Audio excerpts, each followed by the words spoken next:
of the Senate's Intergovernmental Operations Committee. As Dr. Mastriano can attest, this subject is an excellent example not of the normal layer cake model of intergovernmental operations, but of the marble cake model. We have examples of local government, county government, state government, and federal government, all very much involved in the design and conduct of an election. And as we've seen, not always in a logical, rational, or understandable model.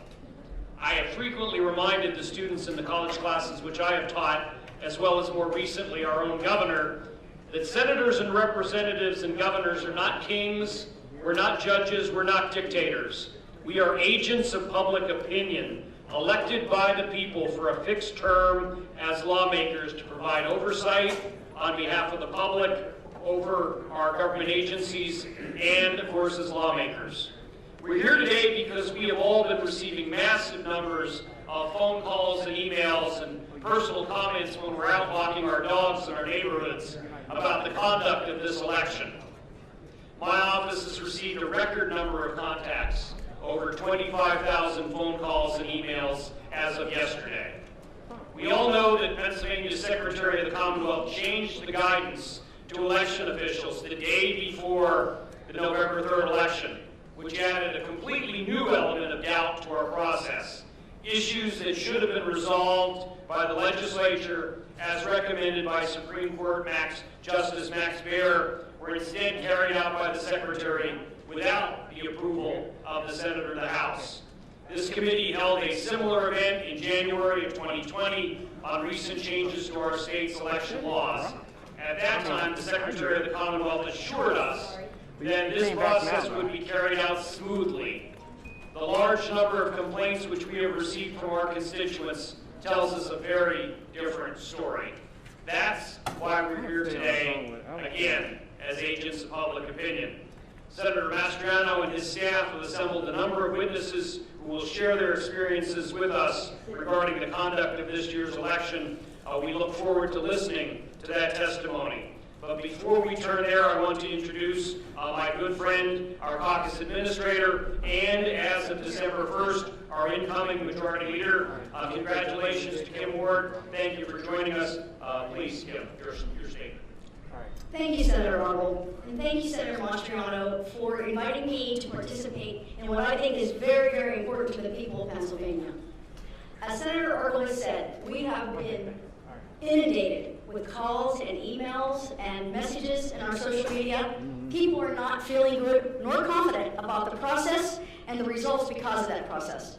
The president and his team deserve, this is a president of the United States, not the president of your middle school board. So we need to make sure that they have the room that they need to explore every avenue. So when this is over, we know that the process, what worked in it, what didn't work in it, and what we need to do to fix it, and what we may need to do to address it.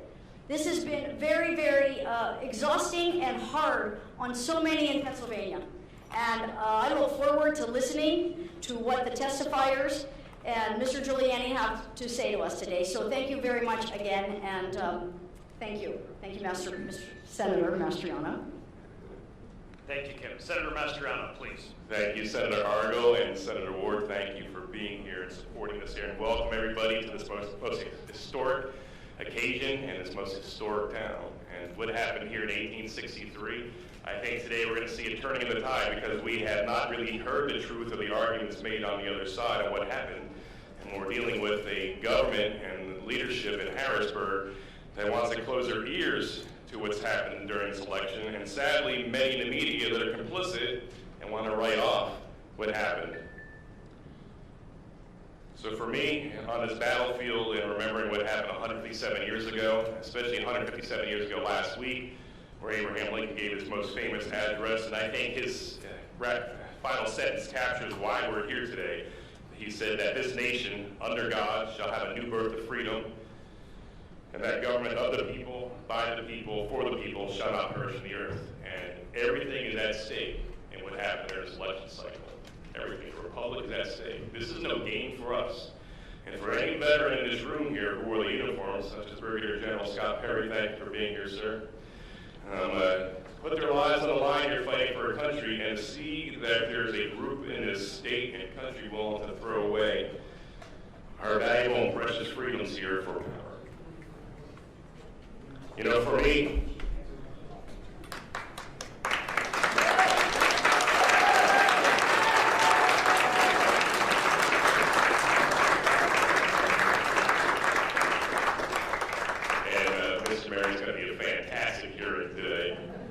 despite pleas from our citizens, the governor refuses to even consider that there was any shenanigans in the elections here in our state. A state of 13 million people, and he wants to discount because his guy won that nothing bad happened, and that's just unacceptable. If there's any hint of fraud out there, we need to investigate. Any governor serving the people of this Commonwealth would put aside his petty politics, and find out the truth, if anyone was defrauded.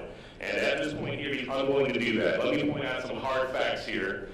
We are in Adams County, named after our second president, John Adams, who famously said, "Facts are stubborn things." Let me lay out several of these inconvenient truths, as Al Gore would have us think. There have been many allegations of voting law violations across the state, and the governor serving the people would have to move heaven and earth to ensure no one was defrauded, but yet he's not moved to action. And even his Secretary of State, of course, says that there was no shenanigans of great concern. And I'll remind everyone that I was a no vote on the confirmation of Kathleen Bookvar 4 times that I interacted with her. I asked her, why are elections in Afghanistan more secure than in Pennsylvania? And she sat there and blinked and couldn't give me a straight answer. That elections are more safe and secure in a war-torn country devastated by conflict since 1979. What is going on here? The place where this all started in 1776 and we can't get an election right? You got to be kidding me here. And so as a result of her inaction, the governor's inaction, refusal to even look into any of the allegations, and to discount the very essential freedoms of our citizens, we are here today to try to find out what the heck happened in the election. You know, and likewise our Attorney General, our senior law enforcement official here, you know, instead of being focused on making sure things are lined up in kosher, before one vote was counted in Pennsylvania, the day before the election declared Biden the winner. I mean, there's nothing to see here. Could you imagine if the shoe was on the other foot? Would the media be so gracious and merciful and kind if it was a Republican? Absolutely not. And so, Houston, we have a problem here. You know, one of the most troubling things in this whole endeavor here, and it's not just because of the COVID, it's just a lack of transparency and accountability. So we're here to start shedding light on the darkness. And then, of course, we have a Supreme Court that rewrote election law. You know, Act 77 is opinion as of Illinois. We could debate that. But the real problem was when the Pennsylvania Supreme Court decided they're going to write legislation and rewrite our law. And because of that, obviously, Pennsylvania, we got a lot of problems there. And that opened the door to all the shenanigans and abuses and folly that we're dealing with here in the state this day. So what's going on here? Thousands of people from across the Commonwealth have reached out to us, tens of thousands, asking and demanding action. They deserve it. And as a result of the inability of our executive branch to do their job, we're stepping in here. We're co-equal members, and we're going to do our job. We're looking for transparency and truth. There's going to be no grandstanding here. We're after facts. And we're going to have a good layout here of what happened. And you're going to have to decide, good people of Pennsylvania, on what happened and whether there's a strong case to be made or not. You know, the forgotten men and women of our great state feel betrayed by their government. And I'm with them. I feel the betrayal as well. So we undertake these proceedings today to find out what happened, and then hopefully come up with an approach where it never happens again. And the issues are galore. You're going to hear about poll watchers being denied access, where election software vendors refuse to testify before the General Assembly. What do they got to hide? Do we expect people to trust their government? And we got to earn their trust. This is no game, and the very republic very much is at stake. Anyone who loves this country has to put aside their petty partisan politics and allow the light to shine where it is. And we're going to find the truth and celebrate it. You know, as a soldier and now as an elected member of the state Senate, I'm not going to stand aside, and neither of the members around me are as well. We're going to fight the good fight for freedom and secure our republic. Too many good men and women have gone before us who are giving their lives here, and to cast it aside now for power play is unacceptable. It's not going to happen.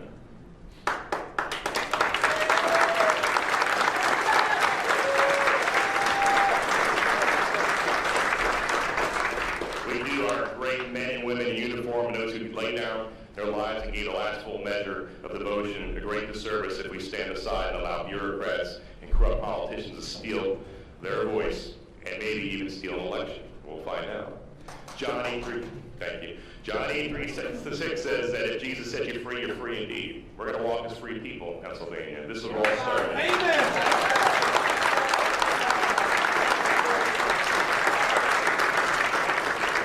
We choose this day to walk as free men and women in honor of the sacrifice not only of Jesus on Calvary, but also in honor of the sacrifice of brave men and women in uniform who fought for and secured our freedoms. We will be relentless in our pursuit of the transparency, of accountability, and truth. The time for dithering, politics, and games is over. The time for truth and justice is now. In conclusion, as Benjamin Franklin was leaving Constitutional Hall in 1787, he was approached by Mrs. Powell. Mrs. Powell ran up to him. We surmise she knew him personally. And she said, "Well, Mr. Franklin, what do we have? A monarchy or a republic?" And he said, "A republic if you can keep it." This is our time to keep this republic. Thank you.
From the 76th District.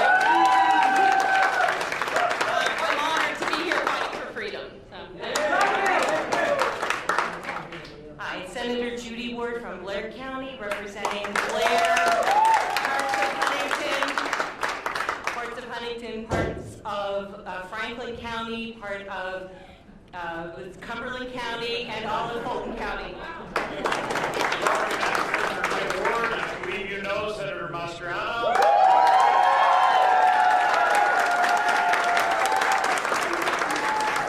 Good afternoon. I'm Senator Mario Scavello from Monroe, Northampton County, and I receive you Senator Mike Regan from Cumberland and York County. Good afternoon. State Representative Dan Mell. Welcome to my 91st Legislative District.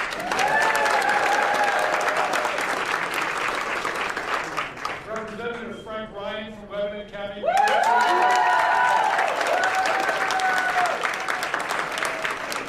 are also joined on Zoom Senator Brooks and Senator Hutchinson from Northwestern Pennsylvania, Senator Yaw from the Williamsport area, Senator Stefano from Southwestern Pennsylvania, Senator Laughlin from Erie, Senator Martin from Lancaster County, Senator Pittman from Indiana County, Senator Pat Brown from the Lehigh Valley.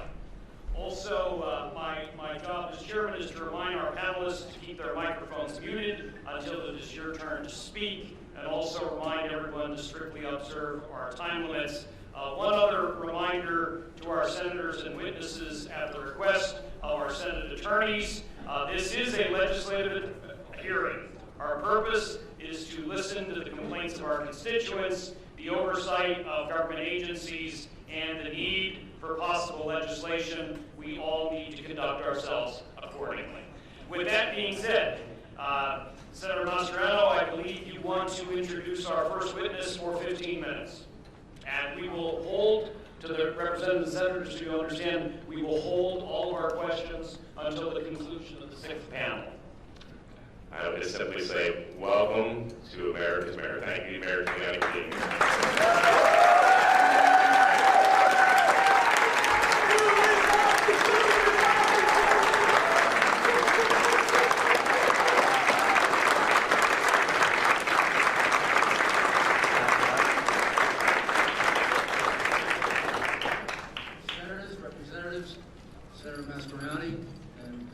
distinguished members of the legislature of Pennsylvania. We are very, very honored and very appreciative that you are giving us an opportunity to be heard, which we've been denied almost uniformly by the media and by legislatures elsewhere. All we ask is that you listen to the facts that we're presenting and then evaluate. I can't help but note that we're doing it here in Gettysburg.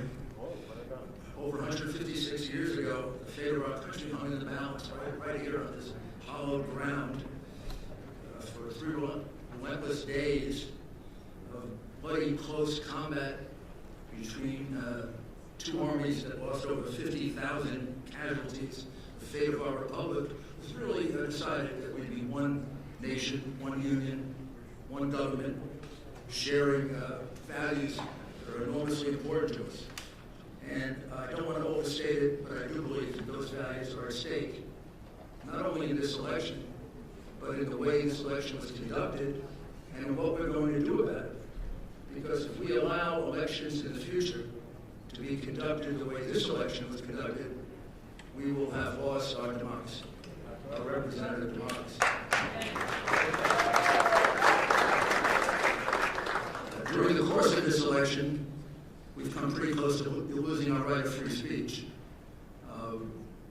There's been censorship that I've never seen before, of an incredible nature by big tech, big networks, big companies. They only allow one side to be heard, and they refuse to allow the other side to be heard. It's almost as if they're afraid the American people, if they should learn these facts, will find out just who they are and what they're about. This voter fraud that took place, which, as you'll see from the witnesses that we call, had several dimensions to it, several different ways in which it was done. The most dangerous thing is it is very, very similar in at least 6 states that we've been able to study.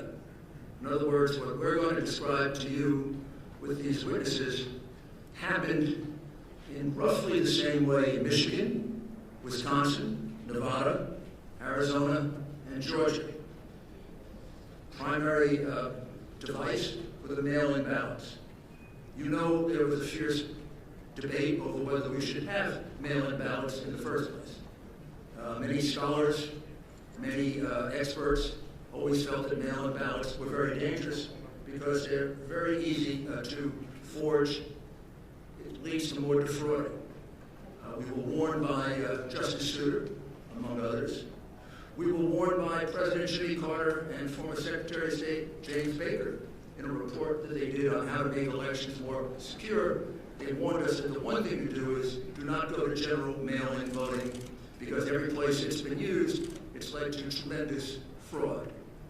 And that was reiterated, believe it or not, in an article in the New York Times in 2012, an article they have now forgotten they wrote, that explained the same thing. And I think what you're going to find as you study your mail-in ballot procedure here in the Commonwealth of Pennsylvania, and then in the 6 other places, this was a terrible mistake. And it allowed the leadership of a party that had become pretty expert at voter fraud to really go wild. So the witnesses we present are going to first show you that in the case of Philadelphia and in the case of Allegheny County and 1 or 2 other counties, the mail-in ballots that were received were not inspected at all by any Republican. They were hidden from Republicans. In the case of Philadelphia and Allegheny County, I can't be absolutely certain, but I do believe the witnesses will show that a Republican never got to see a single ballot. Now, you know how important that is to determining whether it is a valid ballot or not. There's only one time you get to do that, and that's when you separate the envelope that possesses the verifying information from the ballot. The moment you separate them, you can no longer verify. You can't go back and recount. You can't go back and check paper ballot against the machine ballot because it's a private ballot. It's an anonymous ballot. We want to keep it that way. The only thing that identifies it is that outer envelope.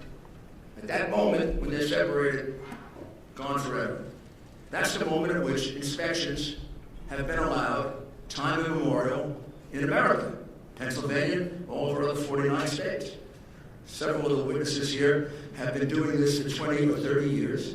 They've never heard of a situation in which a mail-in ballot was just put in without allowing a Republican, a Democrat, even third-party members to take one look at it and object to it, for the very reason that it's too prone to fraud. Think about this. In your state, Republicans were uniformly not allowed, kept out, put in chutes like they were cows to keep them away from seeing these ballots. Never happened before. Not only that, the same thing was done in Michigan, the same thing was done in Wisconsin, and on and on and on. What's the chance that on the morning of November 3rd or 4th, when they started the count, that in each one of those places, the Democrat leadership of these highly controlled Democrat cities that have some history for corruption, and in the case of Philadelphia, a long history of voter fraud. I could show you the convictions. I don't think I have to. What are the odds that they're all going to wake up with the same idea? After years and years of always examining together absentee ballots, all of a sudden, in a year in which we have a couple million of them per state, we're not going to allow any Republicans to see them.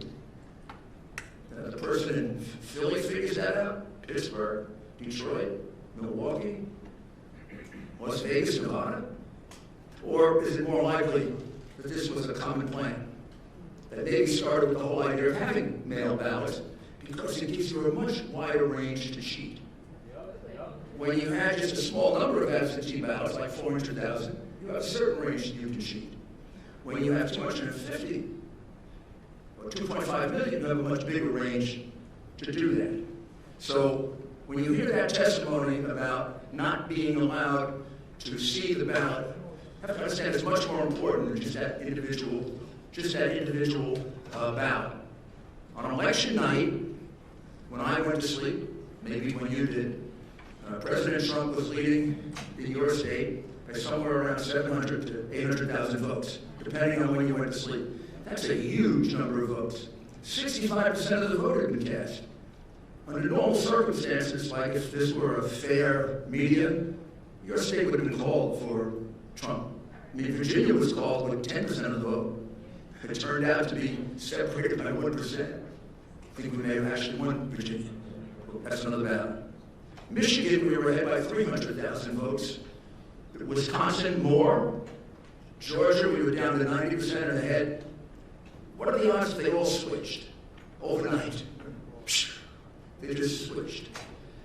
By the next day, I think you're going to see how that happened. And I think there are a couple of statistics that you have to really closely look at. I'll just mention them and then we'll move on to the witnesses. We have calculated, and evidence will show, that there were 682,770 mail-in ballots that were entered into your votes in just Allegheny County and in Philadelphia that were not observed by any single Republican. Those ballots could have all been for Joe Biden. They could have all been for someone else. They could have had no identifying data. They could have been for the same person. There could have been multiples of them. There could have been no name on them. We have no idea if that's true. And it will be very hard now to kind of put it together. We could ask, and you could subpoena all of the outer envelopes. It would be very interesting to take a look at the 682,770 outer envelopes. It would be very interesting if they were kept. And it would be very interesting to see how many of them weren't filled out. But in any event, under the law of your state, which is set by you, those ballots are illegal. The judge, mistakenly in his opinion, said that we want to disenfranchise 6 million people. We don't want to disenfranchise anyone. we want to disqualify 682,000 votes so that 74 million people are not disenfranchised. Because that's what happened by the cheating that went on here. I'll give you one other enormously puzzling statistic. You sent out in the state of Commonwealth of Pennsylvania 148 absentee or mail-in ballots. You received back 1.4 million approximately. However, in the count for president, you counted 2.5 million. I don't know what accounts for that 700,000 difference between the number of ballots you sent out and the number of ballots that ended up in the count. That number, 2,589,242, was on your government website until yesterday. And yesterday it was removed without explanation. I'm going to be very interested in hearing what the explanation is. And I can't imagine you could possibly certify without knowing the explanation of that, as well as the explanation to the 22,686 mail-in ballots that were returned on the day they were mailed. That's a trick. How about they were returned? How about 32,591 were returned the day after they were mailed? Another 20,000 were returned before they were mailed. Of course, I think this is a kind of a low count, and I guess the crooks in Philadelphia are disappointed in this. They only submitted 8,021 ballots from dead people, mail-in ballots for dead people. Probably easier for dead people to submit mail-in ballots than it is to vote in person. You had about 30,000 of those. We're checking the records of the cemeteries around Philadelphia. You have 4,984 mail-in ballots that were never requested, and on and on and on and on. Your election, because of these two counties and maybe one other, is a sham. It's a disgrace. And the state,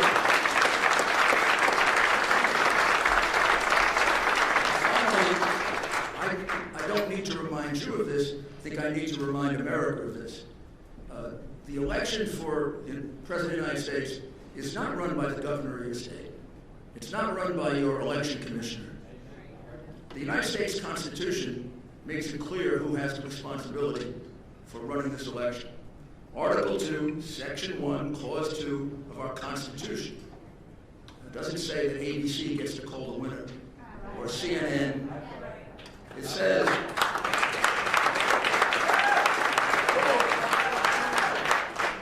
each state shall appoint in such manner as the legislature thereof may direct a number of electors.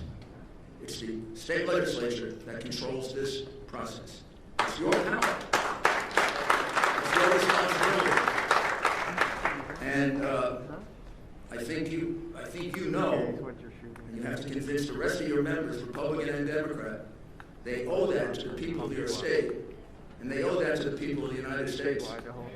Because if this happens without consequence, if they can just enter 600,000 some odd mail-in ballots without allowing a single Republican to view it, what's to say that next time they won't do 1 million or 2 million? I know crooks really well. You give them an inch and they take a mile, and you give them a mile and they take your whole country. So now we'll proceed with the witnesses.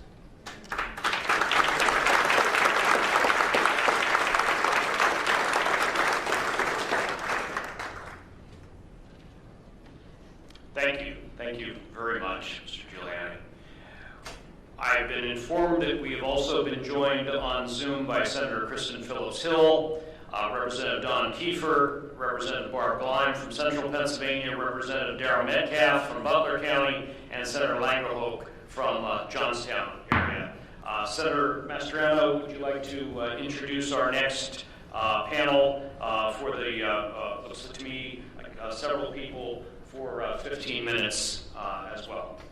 Yes, thank you, Senator Argo. So our witnesses, first off, Jen Ellis, do you have any comments for the floor?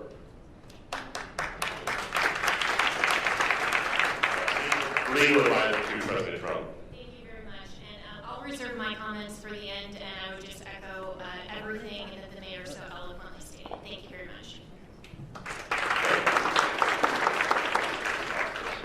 So we'd like to call forth Justin Queter from Philadelphia. Justin, are you here? I am here. Okay, outstanding. If you can come up to the table, please, my friend. And Kim Peterson out of Pittsburgh. Kim, are you here? Yes, we're here. Come forth, please. We have a seat for you here. Okay. Leah Hopes, where are you, Leah? Please come forward. Kayla, can you push those two chairs over? Thank you. That American flag is mine to be set on the table. I appreciate it. Thanks. And then Greg Stenstrom from Delaware County. You're zooming in, I believe. Oh, he's there? Yeah, of course I met you. Come on over, brother.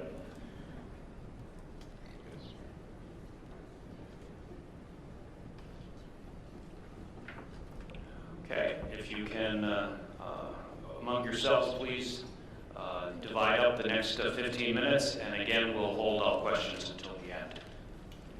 Please begin. I'll start.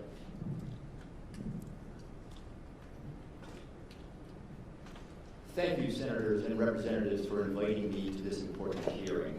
My name is Justin C. Queter, K-W-E-D-E-R. I am a resident and registered voter in the city and county of Philadelphia. I'm an attorney. I am barred here in the Commonwealth. I am a volunteer certified GOP canvass observer. I was present at the Philadelphia Convention Center during the pre-canvass, canvass processing, and counting of the ballots cast in this year's general election. I was first present as an observer at the Convention Center and at the count on Election Day. I returned as a volunteer observer to watch the process every day for the next 10 days. I'd approximate I was there for about 85 hours over those 10 days.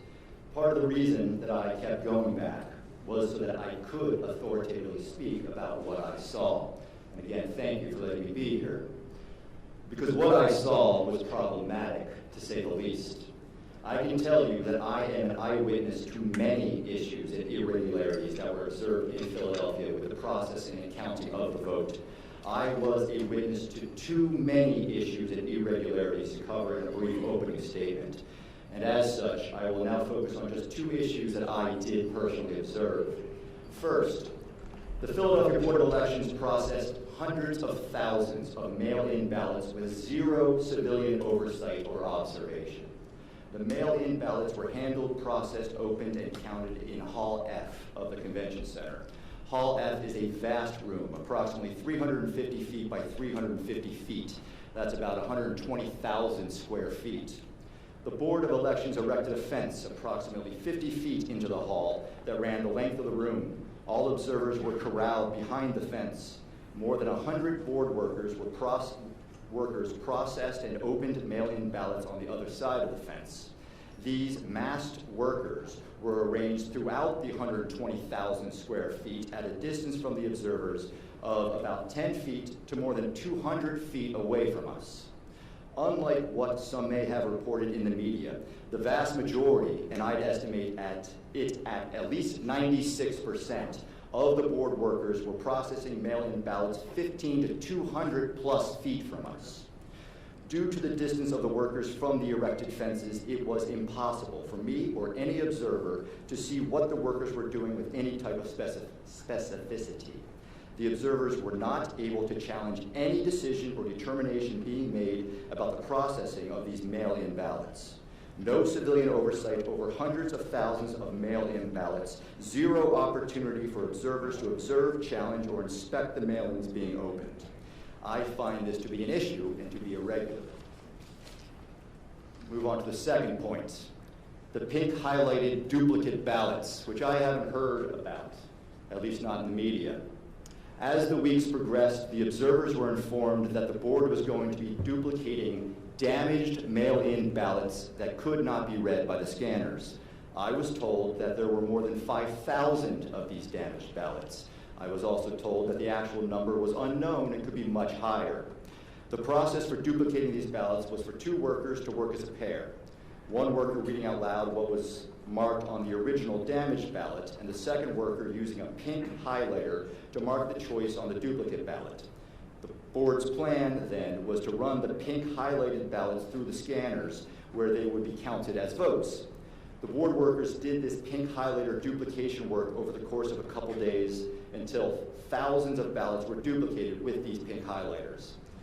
On Thursday, November 12th, the observers were informed that the pink highlighter could not be read by the scanners. They all had to be done again. All of the duplicated mail-in ballots had to be fixed. And the Philadelphia Board of Elections' solution to this problem was to give the workers who were working alone, individually, stacks of hundreds of what amounted to blank mail-in ballots. And the workers, individually, were to fill in the correct highlighted ovals with dark pen. No observation. They were marking thousands of blank mail-in ballots. The workers did this double recreation work for hours before the observers realized what was going on, because we weren't told what was going on. Only when the observers confronted the deputy commissioner about this irregularity was a system set up where the workers would show the observers each double recreated mail-in ballot by flashing at them for a second from a distance of 6 to 20 feet away, for as good as that was. Thousands of mail-in ballots were ultimately counted in this way. Again, I find this to be an issue and to be irregular. As Senator Mastriano recently said, elections are a fundamental principle of our democracy. Unfortunately, Pennsylvanians have lost faith in the electoral system, end quote. And let me add a quote that Philadelphia City Commissioner of Elections Al Schmidt just made when he said about these recent elections in Philadelphia that these were the most secure and transparent elections in Philadelphia's history, end quote. Now, I wasn't around for every election in Philadelphia's history, but I can tell you as an eyewitness, for 10 days, for more than 80 hours, what I saw was not a secure and transparent election. There are major concerns about the legitimacy of hundreds of thousands of ballots that were counted in Philadelphia.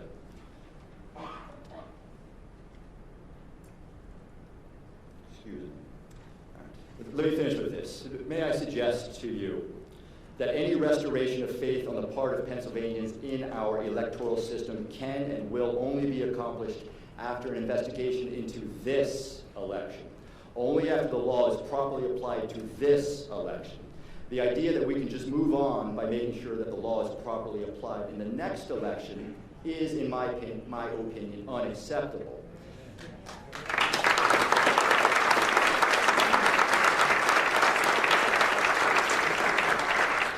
The issues, irregularities, and illegitimacy of what I saw leads me to conclude that the laws of the Commonwealth and of the United States were not being followed in Philadelphia when hundreds of thousands of ballots were counted in this year's general election. Action must be taken now to maintain our free and fair elections and to preserve and protect our elections' integrity. I look forward to answering any questions that you may have. Thank you.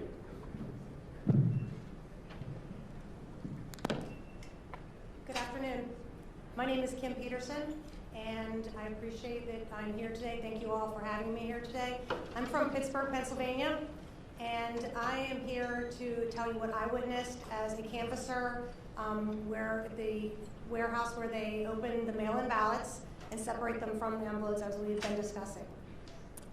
As the afternoon of Election Day, I went to the down to the warehouse to be a canvasser, as a Republican representative, to be able to watch them open the mail-in ballots. And as the gentleman Justin just described, as I was led back to the area where we were able to view them opening the mail-in ballots, we were kept in a corral that was at least 15 to 20 feet from any of the representatives, and that was the closest people opening the ballots. There were people that were 50, 100 feet from us.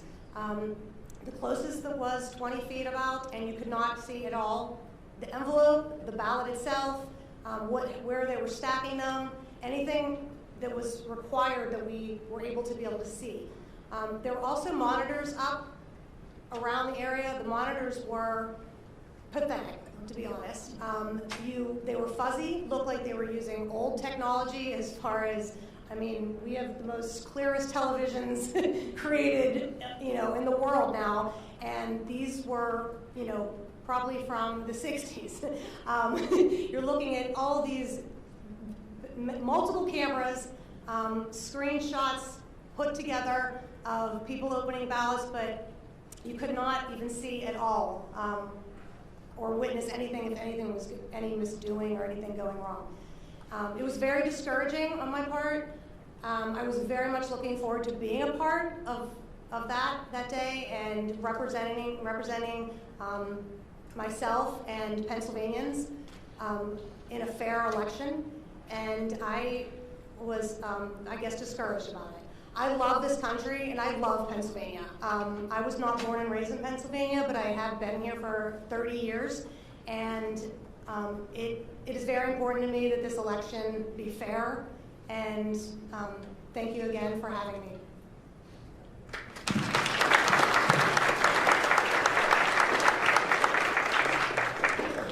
First and foremost, my name is Leah Hoops. I'm from Delaware County, Pennsylvania. I was a poll watcher on the day of election, and I was also present at the counting center in Chester, Pennsylvania.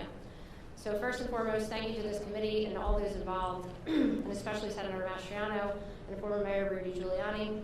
To our fearless and brave president, thank you for being our shield and putting us first, and I'm forever grateful. It is an absolute honor to be a part of this hearing and to finally have an opportunity to speak about what took place in Delaware County, Pennsylvania. I feel as an American that it is my duty to help protect the integrity of our elections, not just for me, but for every American. There are many who have lost life and limb for my right to vote. I want to give a brief introduction to the history of how I got involved in this election. 4 years ago, Donald Trump came down an escalator, and I knew that he was here to take back our country. I was born and raised in Delaware County in a conservative home. I was taught from an early age to love thy neighbor, defend your country, and by all means, always speak the truth. I took those values throughout my life and applied them in every avenue possible, which brings me up to the present. And about 18 months ago, I became a volunteer and assisted with a campaign for a magisterial judge. In that process, I was approached by my current chairman and became an appointed committeewoman for the Bethel Township Republican Party. In conjunction with my committee position, I also started volunteering for the Trump campaign, registering voters, and assisting with events. During this time, I started a watchdog group and reached out to the Thomas More Society. Now, associates, we've been focusing our efforts in election integrity. Our greatest efforts have been in following closely the newly elected and completely Democrat-run Delaware County Council and the Democrat Majority Election Board. This also includes any and all contractors, support staff, and any key players involved. What we found was actually concerning. Not only was private grant money used from the Center for Tech and Life owned by Google and Mark Zuckerberg, but pop-up voter sites were also approved. These pop-up voter sites were placed in heavily Democrat cities, including Chester and Upper Darby, Pennsylvania, in which case the grant money from the CTCL was used to pay for electioneering. It was literally a one-stop shop. Walk in, apply, get your ballot, submit, and you were out the door. But where this didn't take place was in heavily Republican and independent areas. Let's also make note that the voting machine warehouse supervisor is a Bernie Sanders delegate, who is also solely responsible for every scanner, machine, V-card, and all machines with absolutely zero experience in this area. The real story is $2.1 million spent to move the county center from the courthouse in Eagle, Pennsylvania to work in Chester County. Okay, sorry. Sorry, I forgot where I was. Okay, so the real story is the $2.1 million spent to move the counting center from the courthouse in Media, Pennsylvania, which has been something that has been done for decades, to the wharf in Chester, Pennsylvania. Let me explain to you the layout of the counting center. It is in the middle of a huge parking lot, which sits back on Seaport Drive next to loading docks. It has multi-million-dollar connections to the company Power HRG and Subaru Park Soccer Stadium. The counting center was on the first floor, in which there were multiple places to bring in ballots in and out of, elevators and many rooms in which workers had access. I was there for 3 straight days. What became of concern was the back room, which had no observers, no line of sight or transparency into the process. There was no cooperation, complete resistance from election night and every day after. It took until our lawyer got an injunction to get into that back room in which pre-canvassing was transpiring. Even with an injunction, which was a joke, we were granted 5 minutes every 2 hours, and the setup was sitting in a chair 20 feet from any physical ballot. I truly wish I had enough time today to recreate what I witnessed and felt during those moments, but we did not gather here today just for me and my experience, but rather a collection of experiences from Americans like myself. What I hope to achieve is for the public to understand is that we have stuck our necks out, have been intimidated, threatened, bullied, have spent countless hours away from our families, friends, and jobs. We have signed affidavits under penalty of perjury, which should be consideration enough to know that this is a very serious issue. I'm here for one thing only, and that is to speak the truth. This is not about party. This is about my country. Every American deserves transparency, truth, and be able to question those in power without fear of intimidation, bullying, or backlash. I hope this committee takes action if needed, and justice will be swift to anyone involved in fraudulent activity. The Republic is angry, disgruntled, tired, beaten up, and ready to defend this country. Yes.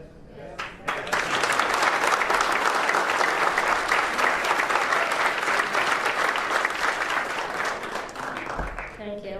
Without election integrity, we are just another banana republic.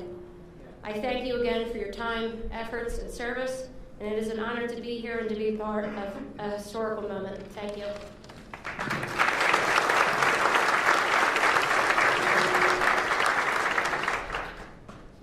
Tough group to follow. My name is Gregory Stenstrom. I'm from Delaware County. I'm a father, a family man. I was a former commanding officer and executive officer in the Navy. I'm a veteran of foreign wars. I'm a CEO of my own private company. I'm a data scientist. I'm a forensic computer scientist. I'm an expert in security and fraud.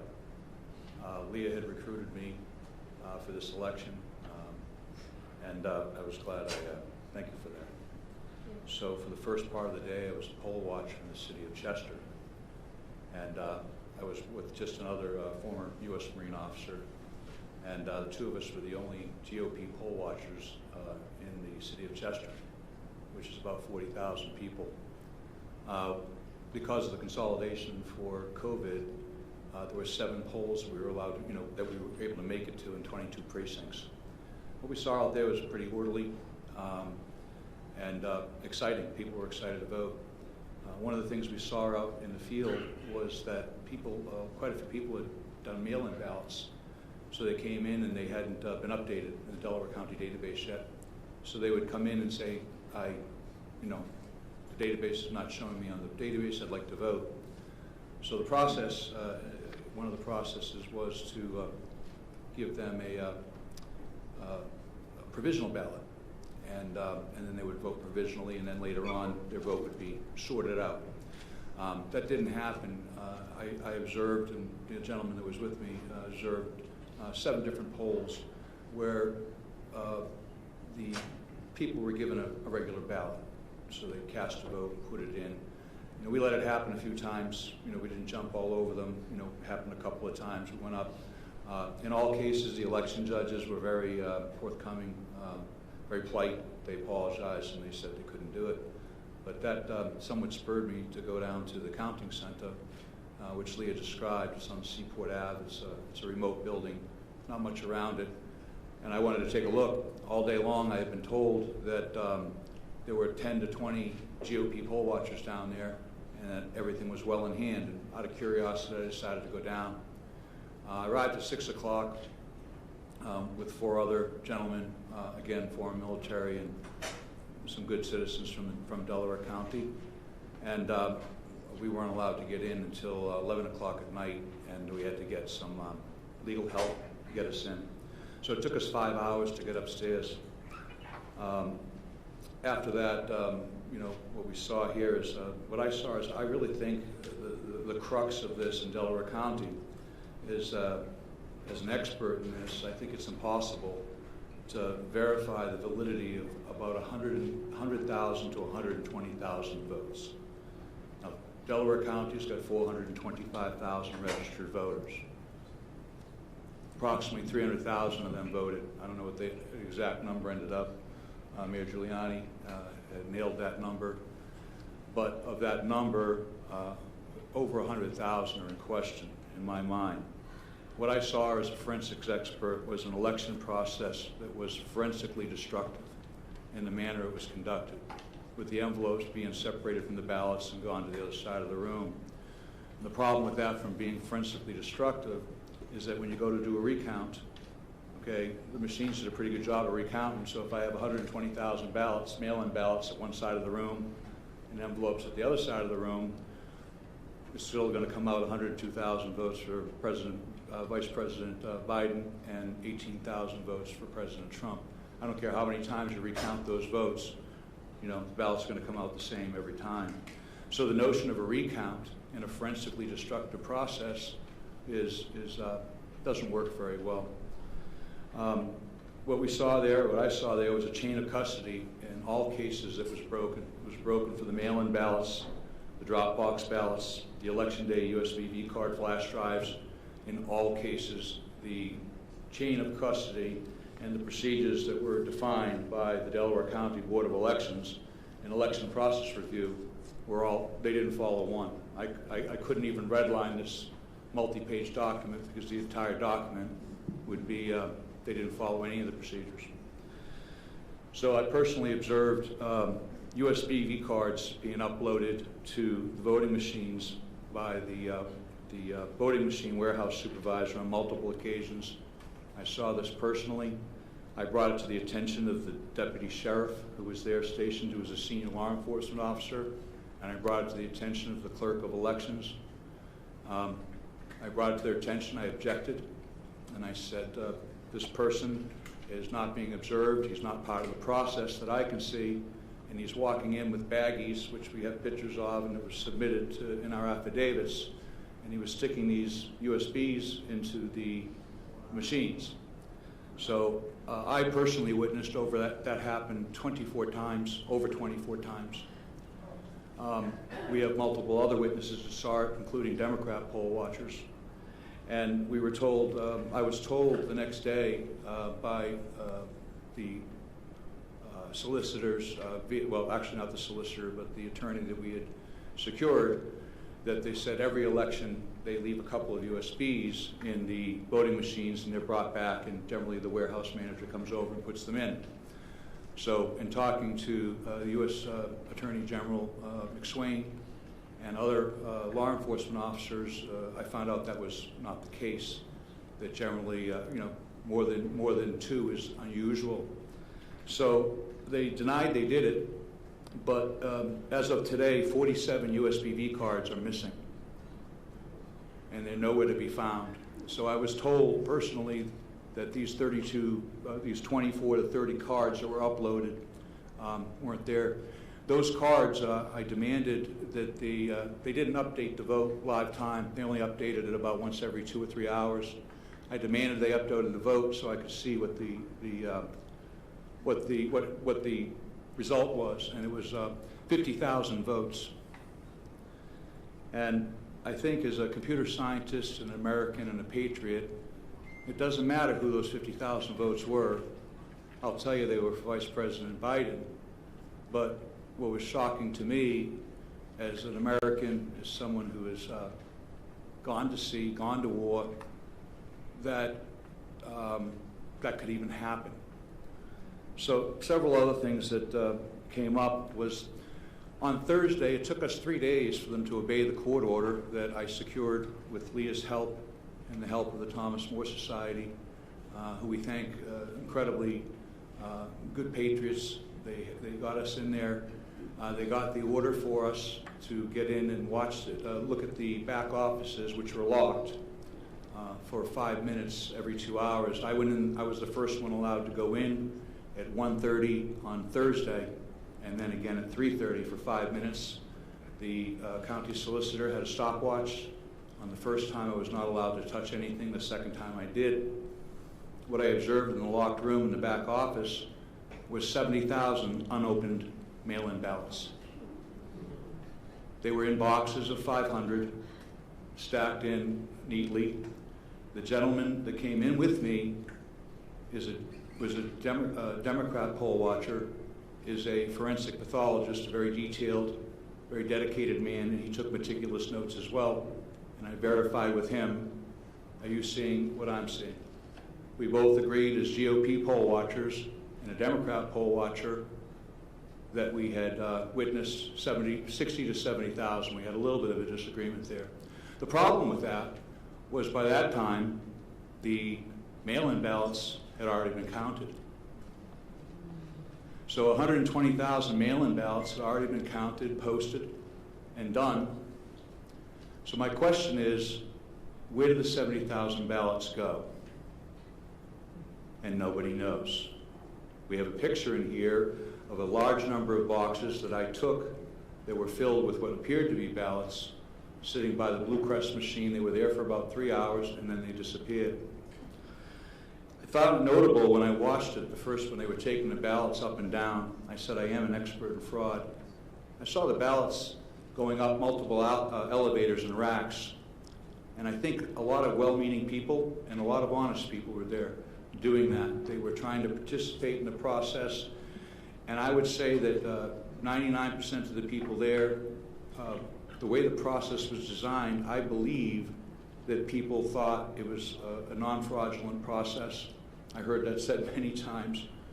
I was, I said, there's no fraud going on here. I said, well, I'm not, I didn't even bring that up. But I think people saw what they wanted to see, and they saw what was intended for them to see.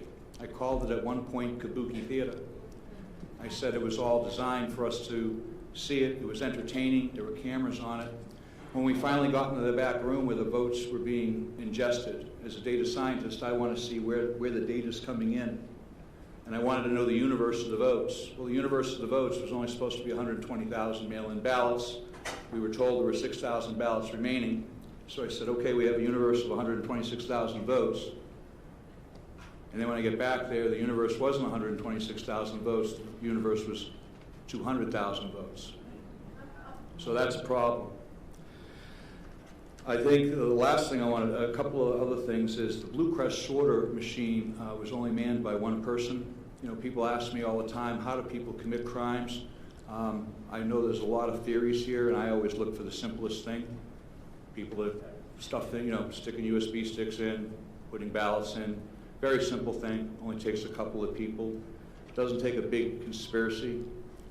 I think people look at things and they use inflammatory words, and like fraud and so forth. As a forensic computer scientist, my interest is in the data. Where did it go? Where did the spoilage go? How did the data come in and go out of the system? So I think as a scientist, we need to look at that, we need to audit that. What was really upsetting to me, and the most upsetting, was I had spoke to multiple law enforcement agencies and literally begged multiple law enforcement agencies to say, go in, and it's in order to prove that nothing's happening, you either exonerate yourselves in the process or refute what I'm saying, please. It's a very simple process. Just go get the forensic evidence from the computers. It's a simple process. You turn the computer off. It's non-destructive. Takes moments, maybe half an hour, 20 minutes to do it properly and collect the evidence. You open the computer up. You take a device called a bit blocker. You put it in the hard drive. It's done under the observation of law enforcement officers. They take a forensic image of the drive, put it all back together. It wouldn't have taken more than an hour to image all 5 machines. That was never done, despite my objections, and that was 3 weeks ago. Lastly, when they said, well, we've got all the forensic records and so forth. We just learned 2 days ago that virtually all chain of custody logs, records, yellow sheets, everything was gone. All forensic evidence, all custody sheets in Delaware County are gone. They had a signing party where they sat down, and poll workers were invited back to recreate those logs And our understanding as of today was that they were unsuccessful in getting them all. So we have a situation where we have 100,000 ballots to 120,000 ballots, both mail-in and USB, that are in question. Now, there's no cure for this. There's no remedy for this. As a home charter, we could have a re-election in Delaware County for our own representatives within our own town, but there is no cure for that for the President of the United States. And I don't believe, as a citizen and an observer to this, that anybody could certify that vote in any good conscience. And if the Democrats that were part of this process, had done things, followed their own procedures, which they created almost unilaterally, we would be in a situation where they could exonerate themselves and they could say, Mr. Stenstrom, you've been misinformed. We have evidence here that refutes what you say. But that's not the case. They can't do that. So I say, if you can't certify that vote, and you can't certify 100,000 votes out of 300,000, then you can't certify Delaware County. And I'm done, and thank you for your time and patience.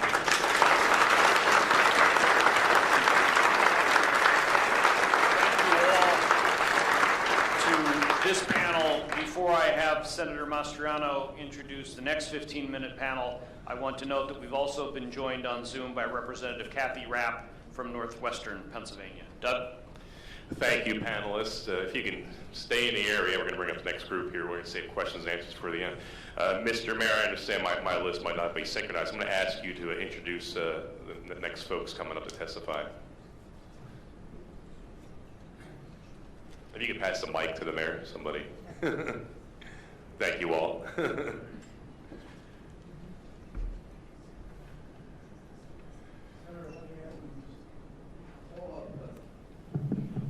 Call up four more witnesses like this, or we could now put on the statistical expert who could explain some of this, and then put on the additional. Either way you prefer. Statistical expert sounds good. Okay, then we'll call Colonel Waldron.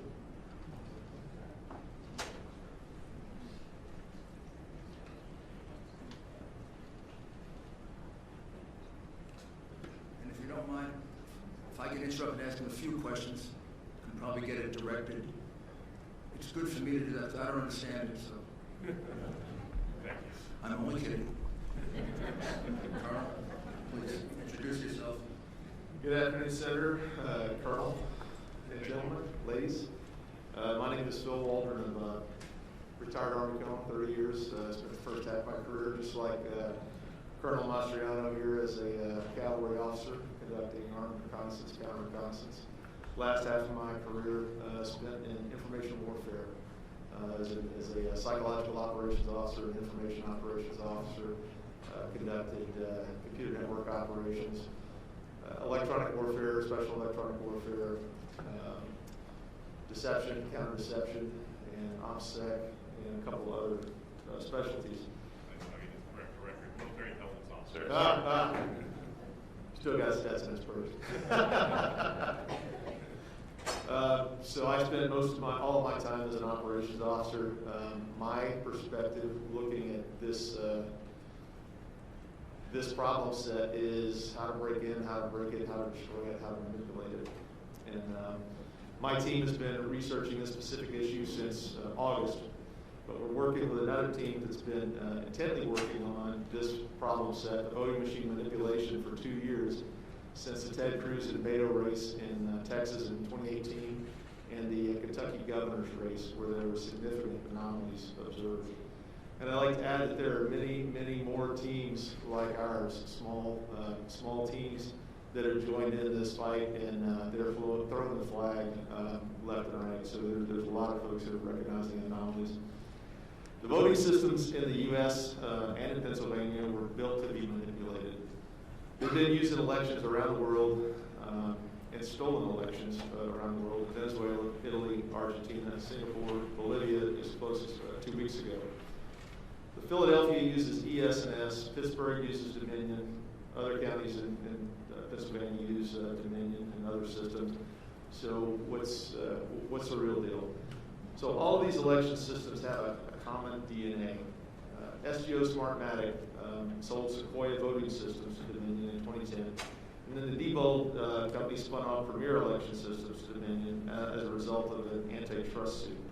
So the bottom line is that these systems have similar code and similar functions. And just so you know, I know there have been statements to the contrary, but I personally debriefed the son of a Cuban intelligence officer who had firsthand knowledge of Hugo Chavez's family members who told him not to worry about the populist threat against Maduro's election in Venezuela. Quote unquote, that it was guaranteed. Their father invested the money to build the SGO voting machine system.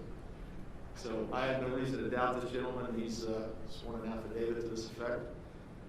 But that's the root of the SGO voting machines. So these systems are not what you've been told. They are connected to the internet and servers outside of the U.S. They're connected from top to the bottom in the middle. There is no transparency, as our previous witnesses mentioned, as to how the voter information is processed, how and where it's stored. The voting record is able to be modified and or deleted by operators, administrators, and outside threats. Operators can assign votes for write-in ballots, blank ballots, or error ballots in large numbers so that they can be directed toward one candidate or another at the operator's or supervisor's discretion. And many experts have published how easily these machines can be hacked to manipulate votes. As a matter of fact, one of our white hat hackers previously discovered a malware that's present on the servers that captures every login and every password, every operator down to the precinct level that logs into one of these systems. It's just like giving the password to your bank account out, putting it on the dark web. It's not going to be there very long. And just so you probably are all aware, on 30 September, an election storage facility was robbed in your state. 30 USB devices were stolen and a laptop. Those USB devices more than likely had encryption devices, and you just heard another previous witness talk about the non-standard use of the USB storage devices. So these systems, in a nutshell, allow authorized and unauthorized users to cancel votes, shift votes, preload votes, vote blank ballots, all in real time and in large numbers. They're connected from the top to the bottom. So one bad actor or a team of bad actors can have equally negative inputs.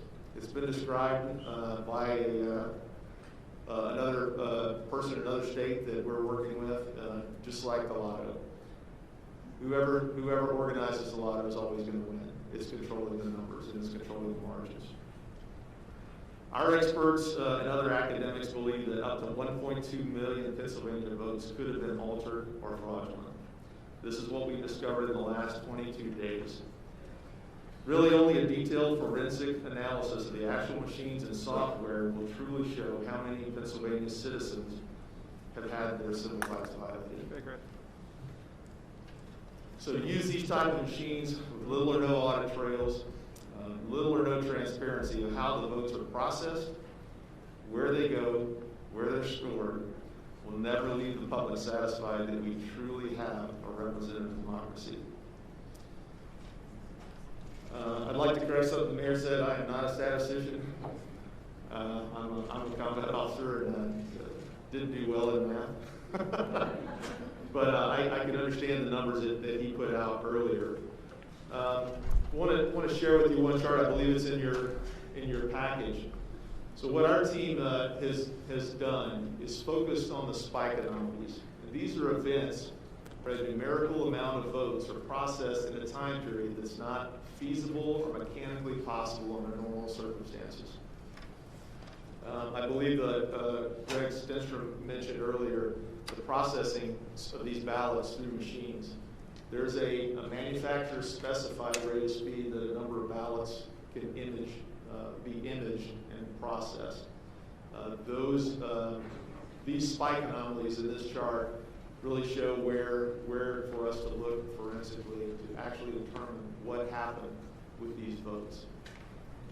Our team has looked at these systems And there are a dozen ways to interdict the voting process in the issue, whether it's mail-in ballot manipulations. They can scan and allocate votes, blank votes, where there was 70,000 votes left in the back room. There's just lots of ways to interdict these systems. So with that, I'll answer any potential questions. Thank you. Next panel, please. Yes, sir. Ask them to clarify one or two things. When we look at this Pennsylvania fixing the vote chart that they all have, could you explain at the very beginning what that line means, Biden injection? So at the very, very beginning of the chart, when there's a circle that says on election day, what that indicates is there is a spike in loaded votes, 337,000 plus or minus some votes that were added in there in one big batch. So that was an anomaly in the reporting. Normally you would expect to see a smooth curve going up, not any big spikes. That's kind of what Greg was talking about, the anomalies of loading and uploading those votes. So that big spike that occurs there is a prime indicator of fraudulent voting. And that's 604,000 votes in 90 minutes, is that right? Correct. This is 337 votes, 337,000 votes in that period of time. Yes. And when you look at this entire curve with all these spikes, can you calculate how much of a vote that accounted for Biden and how much for Trump? Close to 600,000. I think our figures are about 570,000 that all those spikes represent over time. For Biden? Correct. And how much for Trump? I think it was a little over 3,200.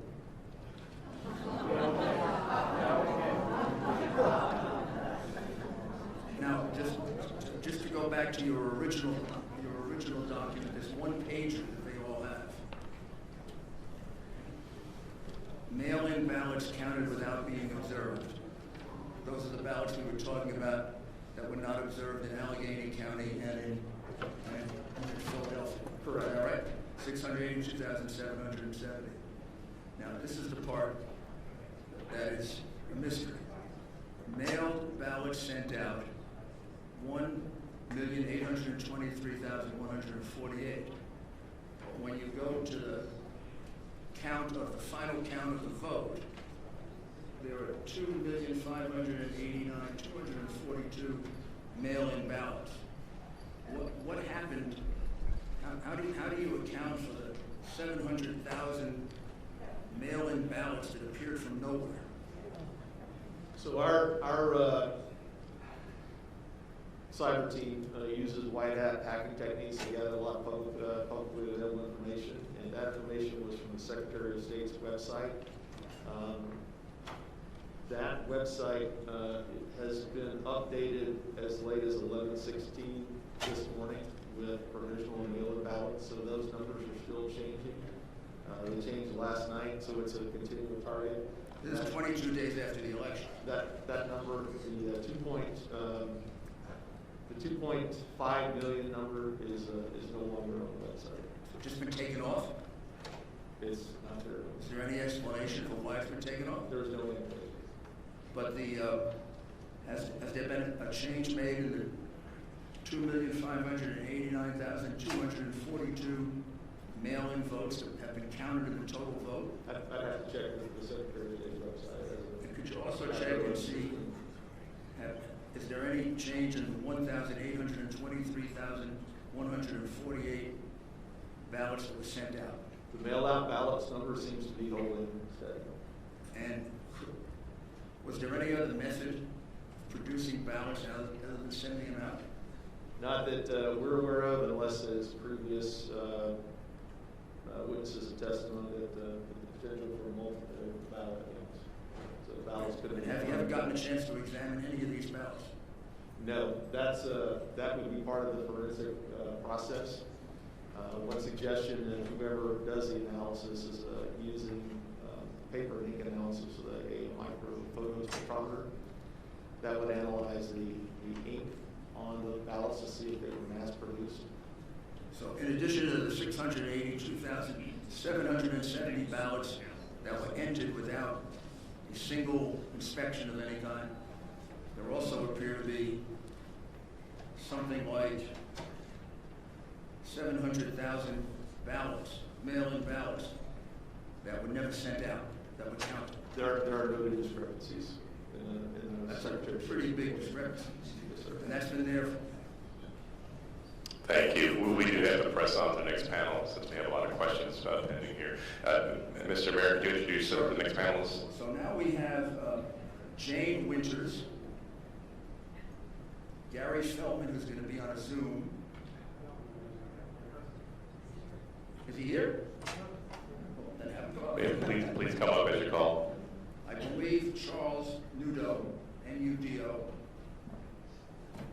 and David Shestakis.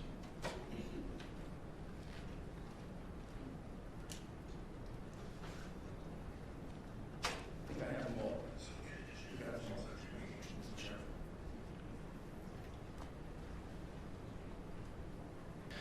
Chairman. Thank you, gentlemen. We'll start with the men physically in the room here with your testimony, and then go to the Zoom after that. So please. Thank you, Senator. My name is Gary Feldman. I am a resident and voter of Philadelphia City and County. I'm registered as a Republican. I have been involved with Philadelphia Republican politics for over 20 years now. I've had watcher certificates, and on this past November 3rd, 2020, I was issued a watcher certificate to be the watcher for President Donald Trump. This is the watcher certificate that I was given, and it is issued for President Donald Trump to me. These watcher certificates, I'm not sure the exact year, I'm going to say about 2002 or 2003, are now for county-wide. So everywhere in the county, the watcher certificate is good for. So Philadelphia is city and county, so this watcher certificate, which reads, this certificate authorized the individual to watch in any ward or division in Philadelphia. And that's what the top line. If you want to see the watcher certificate, I'll gladly bring it up. So anyway, I was in my vehicle as kind of like volunteering for the president with an attorney, and he was monitoring any kind of problems that could happen in Philadelphia. His name was Will Chamberlain, and he was pretty good on Twitter and other social media stuff. So we got a word that they were not letting Republican watchers in the polling places in South Philly. So we went to a place which happened to be a funeral parlor where they were doing the election, and I walked in with the watcher certificate in both hands to make sure that they wouldn't snag it out of my hand. They immediately wanted me to identify myself. One of the problems that happens is the Republican watcher certificates are this gold-orange color, where the Democrats are like a light blue. I've never really seen one, but I heard they're light blue. So they know right away that we're Republicans coming in there to watch. So two poll workers, I don't know who they were wearing masks and everything. I produced a certificate, and she starts saying it's not good here. And I'm like, it is. And I said, please read the top line. The gentleman that was with her said, would you like to go outside and talk about this? I was not looking for a confrontation. And the other thing is, too, is I did have my bandana on. They had their face shield, but they weren't practicing social distancing. They were right on top of me. So we did step outside because he wanted to step outside. Will Chamberlain is not a Philadelphia resident, so he's not issued a Philadelphia watcher certificate. And he proceeded to take a video of me having a confrontation on the street with these two, I don't know who they were. I don't know if they were poll workers. You know, they never identified who they were. The video, which was released to the public, is a little over 30 seconds on Twitter, and it already has 3.8 million hits on Will's Twitter page. There is a complete video. It's on my phone, and I know I did made it available to the senators. It's over a minute about what happened on the street. I tried to explain this watcher certificate is for the city of Philadelphia. You're in the city of Philadelphia, and you have to let me observe. I'm the eyes and ears of the President of the United States, and they wouldn't allow that. Thank you. Thank you for the opportunity to be, be here today. Oh, sorry. Yeah, I just want to add another thing that's really kind of crucial. When this happened, the fact checkers group or organization, I don't even know what they are, started to put disclaimers on the video. Fact checkers said they contacted me. Fact checkers never contacted me. Fact checkers said that it was a misunderstanding. They said the commissioner's office tried contacting me. They used the name Kevin Feely from the commissioner's office. I don't know who Kevin Feely is. Nobody from fact checkers called me. I don't even know if they have my phone number. And the commissioner's office did nothing to follow up on any of this. I did see Commissioner Al Schmidt when we were doing the canvassing, but we didn't mention anything about what happened that day.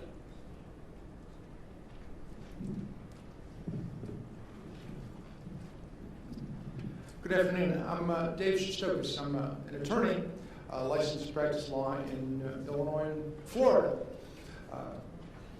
Some time ago, I was a Cook County Assistant State's Attorney Prosecutor, and during that time, I actually did election law enforcement during the course of that time, including seeing to it that people had appropriate access and precinct openings and closings, that machines were zeroed out. Since that time, I've either been a candidate or a campaign in over 10 other individual elections. And in 2016, I actually worked as a volunteer for the Trump-Rubio campaign in Broward County, Florida. I discovered them opening mail-in ballots in a locked room. Before that was all said and done, we actually had a Broward County judge monitoring everybody's access. He was actually on site monitoring everybody's access to see to it that could happen, see to it that everybody would have appropriate access. Currently, I am lead counsel in conjunction with Judicial Watch in a suit called Illinois Conservative Union versus the Illinois State Board of Elections for violations of the board in terms of the National Voter Registration Act. I give them that kind of background to give you some idea of where I'm coming from on this subject.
Like heck to try and get signatures from the various volunteers and other council that were assisting us.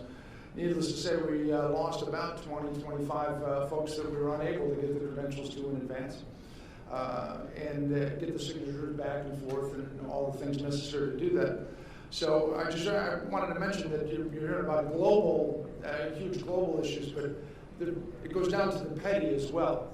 It goes down to the petty as well in terms of interfering with his access and interfering with changing rules. I know Secretary Bookvar changed some huge rules, but the local boards, day in and day out, were changing rules as well to make the monitoring process next to impossible. At any rate, we did that, and then we wound up. I went with a group at about 6:45 on election day to 901 Pennsylvania Avenue in Allegheny County, where they were doing the pre-canvass. And at the time when we arrived, we were herded into what's best known as the corral. I'm sure you've kind of seen or heard about those things. It was a fenced-in area that was about, the fence was maybe 2.5, 3 feet high. Closest anybody could get to make any observations was maybe 15, 20 feet from the closest ballot processor to the maybe 150 feet, because we were in about a 20,000 square foot area where the biggest room was taking place. Biggest activity was taking place. But I would mention that the mail-in ballots were coming into that room already sliced open at the top. We have no idea when or where the slicing took place, where the opening took place, or what was in fact inside those ballots, inside those mail-in envelopes. At that point in time, folks were then separating the mail-in ballot from the secrecy envelope. You could see that that's exactly what they're doing. They put one on the side and one on the other side, and then they take them and put them someplace, and I have no idea. And then the secrecy envelopes would go to another slicing machine, and that'd be sliced open. And at that point, then the ballots would come back, and they'd be divided from the secrecy envelopes. We had really no concept of what was going on. In the room next door, there was a smaller room around the corner that you had to leave the 20,000 square foot room. There was one room about 7,500 square feet, and in that room there was a machine. And the machine would be apparently sorting things by the barcodes, and then eventually, somehow or other, people would come in with big armloads of ballots from the other room. Apparently with no provenance, no explanation of where they came from. And here's an interesting thing that you guys might consider when you're doing this in the future. One of the biggest bottlenecks would take place at this point in time, because all these ballots came in folded, tri-folded, right? And all the ballots had to be flattened.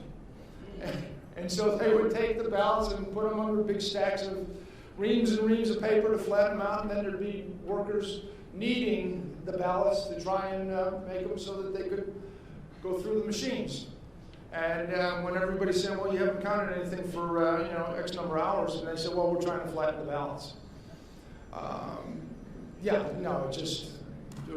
was absurd and obscene. So at any rate, that was and when everybody was waiting, that's what was going on. They're flattening the ballots for most part. And then there was about 6 machines where they were feeding the ballots. And while they had 6 machines feeding the ballots, as they would go in, 2 or 3 would kick out to a different tray than the other tray. And workers sometimes would take the ones that weren't kicked out and put them in a stack, and then sometimes you'd run all of them through again, and sometimes run 2 or 3. We never had any idea if they were zeroing out a machine, what they were doing. I asked the solicitor, the county solicitor who was there, I said, what's going on? He told me that this was a Pitney Bowes representative working there that had been sworn in as a county representative, and that sometimes the ballot machine doesn't count those things, and then so he runs them through. But there was absolutely no provenance to what was going on in the counting machines.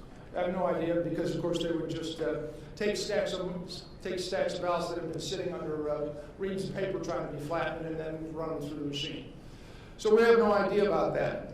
And so at one point I asked the county solicitor, I said, can you describe for me the journey of a ballot from the time it hits the door to the time that it's counted?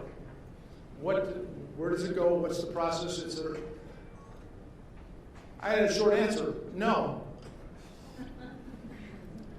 I then asked him, I said, can you give me any written protocol about what is supposed to happen? It hits the door, then it goes to a machine theoretically sorted by barcodes from what I understood from someone else, so that if there's a challenge in advance of the election, they know where to look, because of course at 5 p.m. on the Friday before elections, you can challenge things for people having died and a few other reasons.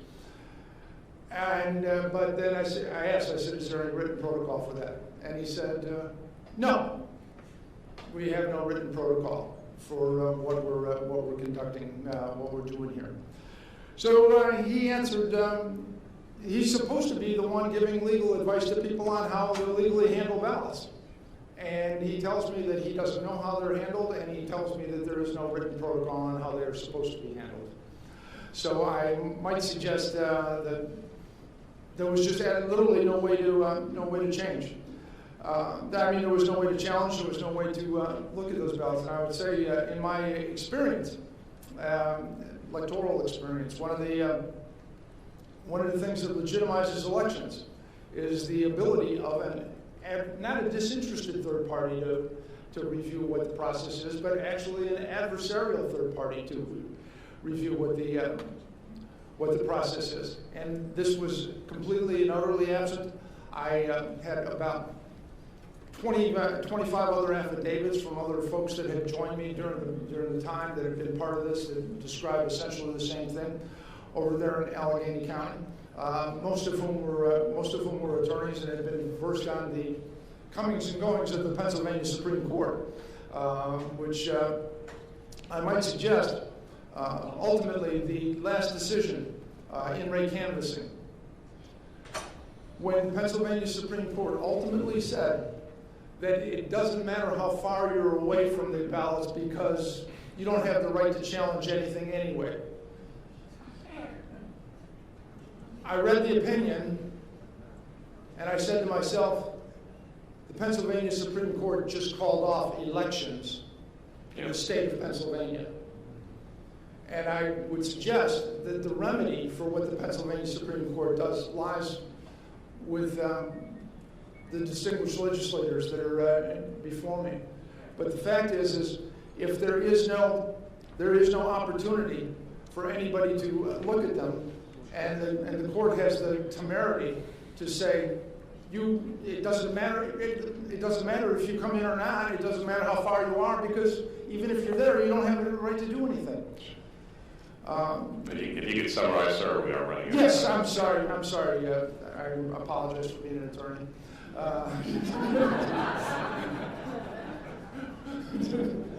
No, I apologize, Senator. But I just, I'll summarize in one thing. One of the guarantees in the United States Constitution is that, in fact, every state shall have a Republican form of government. And I would suggest to you, if the Supreme Court of Pennsylvania determines that they're going to run the state and allow the local election authorities to essentially appoint winners, the state of Pennsylvania no longer meets that guarantee as a Republican form of government. Thank you. Thank you, sir.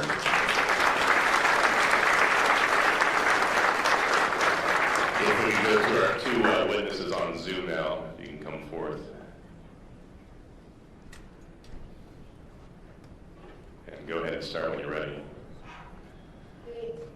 Hi, my name is Elizabeth Priet-Levy. I am an attorney and a resident of Montgomery County and the chair of the Montgomery County Republican Committee. Thank you, Senators and Mayor Giuliani, for providing me the opportunity to speak. After the primary, our committee prepared and provided to the PA legislative leaders and members of the Montgomery County staff in charge of the election a 30-page report of the mail-in ballot and election day problems and irregularities we experienced in Montgomery County. We made detailed recommendations for changes with the hope that the general election would be smoother. Unfortunately, that was not the case. There are a number of issues that evidence a total lack of transparency regarding the handling of the general election in Montgomery County. First, the Montgomery County Republican Committee was not provided meaningful view of the mail-in ballots at any time despite our requests. Second, we were not provided with regular detailed information about the mail-in ballots over the course of the election despite our requests. Third, we still lack complete and detailed information about these ballots despite our written requests. We were provided our first opportunity to view and learn about the canvassing site on Sunday, November 1st, just 2 days prior to the election. At that visit, the chief operating officer of the county showed us the room where the canvass was to take place. To our shock, we were told we could not directly check the mail-in ballots. After some significant pushback by me, the county agreed to allow 2 watchers inside the room, but they were never able to see the ballots up close. Again, there was no meaningful observation of the ballots, and absolutely no check of the ballots by anyone other than the county staff, which is all run by the Democrats, as to whether or not these ballots met election code criteria. At the most basic level, we were not even able to check to see if a voter polled twice or if a voter was deceased. And with the removal of the signature being a check for existing voters, there was no way to protect against someone fraudulently voting for a registered voter. In addition to having no meaningful observation or review of over 200,000 mail-in ballots, we were not provided with a change in rules by the county to allow the curing of mail-in ballots in a timely manner. On Thursday, October 29th, I received an email from Frank Dean, who ran the election for the county, with a list of ballots with what they described as defects, and if the voter had been contacted by the county to cure the defects. At the tour of the county and canvass on November 1, we were shown bundled mail-in ballots divided by precinct, which the county identified as having a defect, and explained that those individuals had not cured these ballots as of November 1st. The county did not provide the Montgomery County Republican Committee with an opportunity to have an authorized representative present in what was effectively the pre-canvass, the legal term pre-canvass of the ballots, when it reviewed and contacted voters about their defective mail-in ballots. After immediate investigation, it was clear that other counties across Pennsylvania were not allowing this illegal pre-canvassing to take place. In particular, our neighboring county, Berks County, a county that the president won by over 8%, interpreted the law as written and did not contact voters to cure ballots weeks prior to the election as Montgomery County did. A portion of Berks County and most of Montgomery County share one congressional seat, so voters were not treated equally in these 2 counties in the same district. Since the election, we have received many calls and emails from Republicans with questions about whether their mail-in ballot was counted, expressing concerns that they didn't request a mail-in ballot but received one anyway, that they were made to vote provisional when they shouldn't have, that they have great concerns about the efficacy of this election. There is a real disenfranchisement of voters across Montgomery County. Many people feel their vote did not count. Because we lack the information we need to tell them otherwise, and because we were not able to have any meaningful check on mail-in ballots, we cannot provide these concerned voters with the assurance they need that the process was fair and that the election was honest. In addition to the lack of transparency we experienced in Montgomery County, the Kathy Barnett for Congress campaign found, with just the minimal information that we've been able to obtain, that at least 188 deceased people in Montgomery County voted in 2020. They also found concerning anomalies in the results. For example, more people voted in the small town of Norristown for the very first time than the voters who vote regularly. This occurrence is far outside the norm of what we have seen in past elections. These numbers must be reviewed and analyzed. In fact, a full review of the mail-in ballots across the state must be done. In order for this country to have trust in the electoral process, elections must be viewed as open and transparent. Both the Democrats and the Republicans should be provided with the same information throughout the process, and there should be meaningful opportunity to observe and object, not last-minute disclosures and rule changes. This legislature must reform the election law to provide for such transparency all along the mail-in ballot process from start to finish. and people need to feel confident that the same rules apply to each and every voter in every town and in every county in the state. Thank you.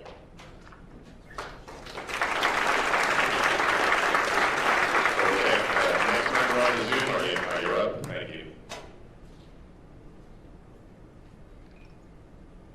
Do we have contact? She's still on. Okay, there you are. We're ready. Please proceed. Julie. Oh, she's on. Go ahead. Hello, thank you for having me here today. My name is Julie Behe, and I'm a resident of Montgomery County and the Executive Director of the Montgomery County Republican Committee. I'm here to speak with you today regarding my experience as an observer of the pre-canvass and canvass of the mail-in ballots. In Montgomery County, we had over 250,000 mail-in ballots requested for the general election. In the weeks leading up to the election, I personally trained over 100 volunteers to inspect and monitor the counting of these ballots to ensure the legitimacy of the vote in Montgomery County. Unfortunately, they were never given this opportunity. On Sunday, November 1st, during a walkthrough of the mail-in ballot facility, we learned that no watchers were permitted to inspect or even see the outside envelope of the ballot. After some significant pushback by our chairman, Liz Havey, the county agreed to allow 2 watchers inside the room, of which I was one. As an observer at the canvass, I was corralled into a small, narrow holding area, which is blocked off by tables and plexiglass barriers in the corner of the room. Due to the room layout and location of the holding area within the room, I only had visibility to the space where ballots were flattened and scanned. This was a huge area, and the closest scanner was roughly 6 feet away, and the farthest approximately 25 yards away. From my position within the holding area, I had no visibility or access to the room where ballots were sorted, outside envelopes were inspected, and both outside and secrecy envelopes were open. This space was divided from the scanning room by a large white wall, blocking all visibility to the slicing machines, the blue crest sorter, and the ballot storage room. In my opinion, this was a totally separate room and not one room, as the county election board argued. During our walkthrough of the canvass facility on Sunday, November 1st, we argued that this was a separate room and was told by the county chief operating officer that we would be able to view this space by the security camera footage. The footage from these cameras was streamed to televisions in a conference room on the other end of the building, which was approximately a 4-minute walk away from where the ballot canvasser was. The system was not set up on our walkthrough day, and it was not until I arrived back at the facility on 7 a.m. on election day that I could see the footage was extremely poor quality, and you could only see pixelated images of workers moving around the room and had no meaningful visibility of the ballots. Over the last 10 months in my role, I have spoken to thousands of voters firsthand who have lost faith in the election processes and procedures in Montgomery County and across Pennsylvania as a whole. Today, I still lack the information needed to properly inform voters that their vote was in fact counted.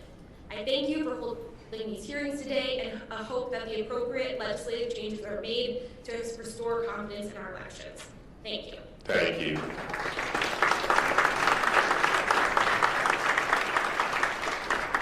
Facts are stubborn things, and I appreciate you guys laying it out there. It doesn't make a difference. Mayor, if you can introduce the final panelists before we go to question and answer time. I believe there are 2 other...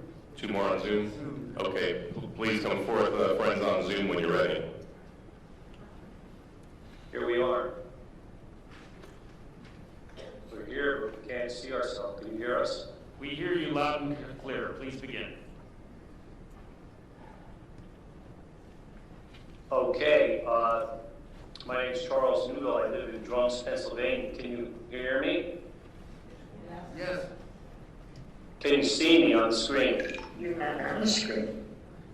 No, but please continue. Okay. Speaker. Go ahead. My mother? No, you got somebody else.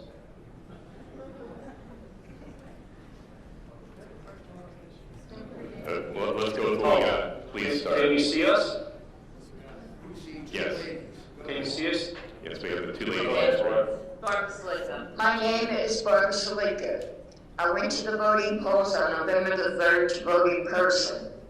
I waited 2 hours in line, and when I went in, I showed identification, and I was taken up to the polling place.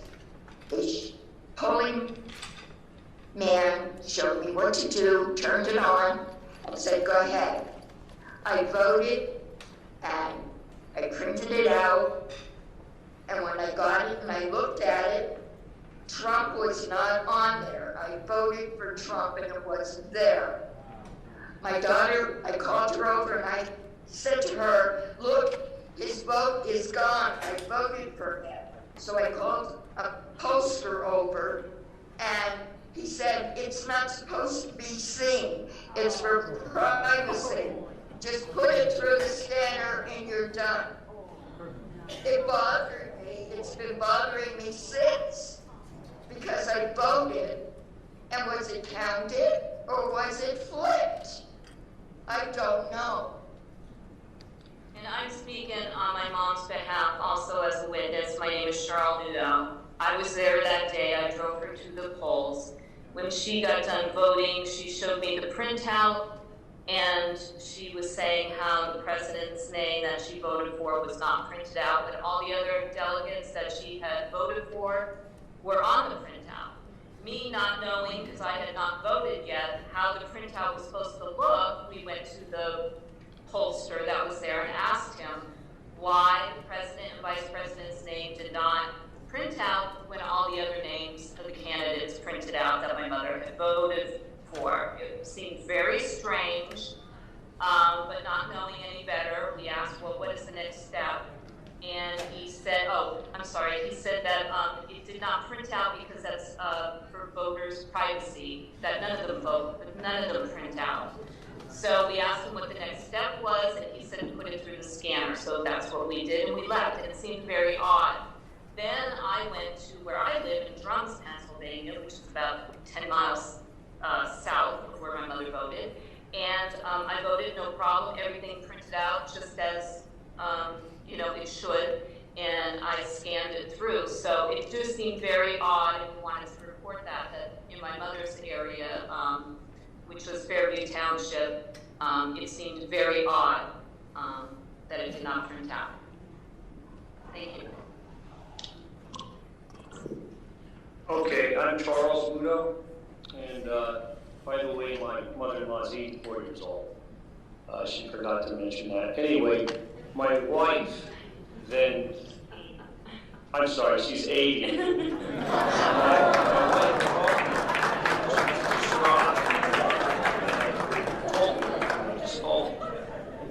So I go to my polling place around 3:30, 4 o'clock here in Drums. And when I first walked in, a young gentleman came up to me, started explaining how to vote. And he said, take the stylus, make your choices, then print it out with a printer that's underneath the machine. And I thought, that's odd. I've been voting since 1992. We never had a print ballot. And I actually thought it was easier to vote in 92 on the World War II surplus voting machines with the curtain. You did your choices, opened the curtain, and they went click, and everything went. All of a sudden, you have to print a ballot. So anyway, I'm pretty good with computers. I made my choices. I printed it out. All my choices are on there, from president on down ballot. And he said, now you have to put it in the scanner.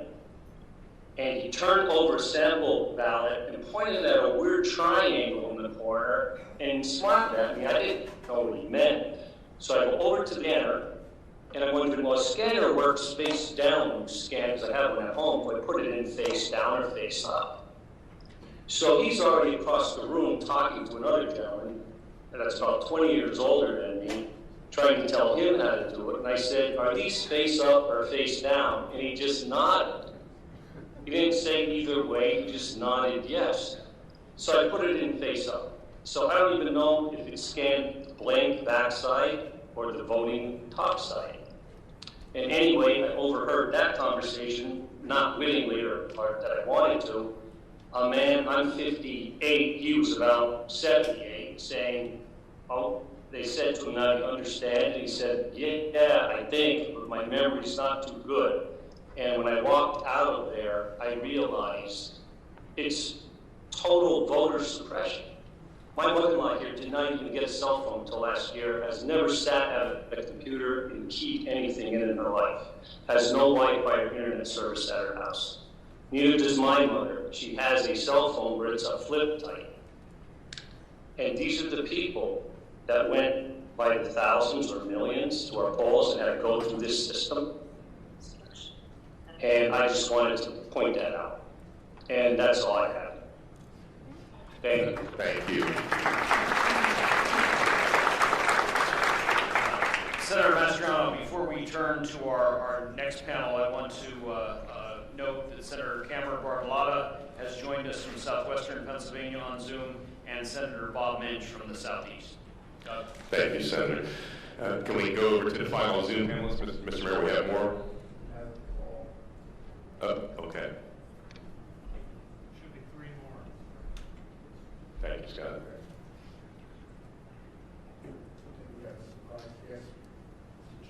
Okay. I'm sorry, is it my turn? Just hold off 1 second. Just give me a minute. Okay, it's really hard to hear you guys.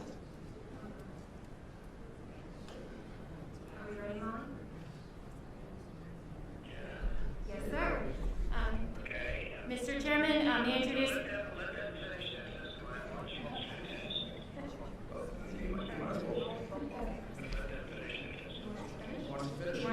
Okay. Okay, please, can you hear me on Zoom? If you could introduce yourself and proceed. Yeah, can you hear me? Yes, we got you loud and clear. Okay. My name is Olivia Jane Winters, and I'm a professional organizer and a business management consultant, and I live in Philadelphia.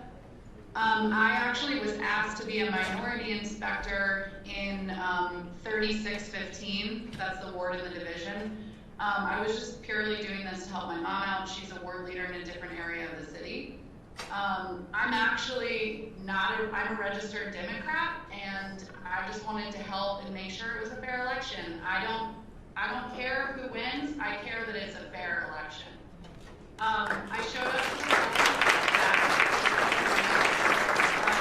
to immediately I was met with a hostile attitude from all of the people that I had to work with. That would be the majority inspector, the poll watcher, the machine operator, and a committee man who was electioneering in the polls. He was wearing shirts and a hat and a mask for who to vote for. We are about like an hour and a half in the morning. We have a long line of people. We must have had, I don't know, 60 people in line in the building, snaking around the building.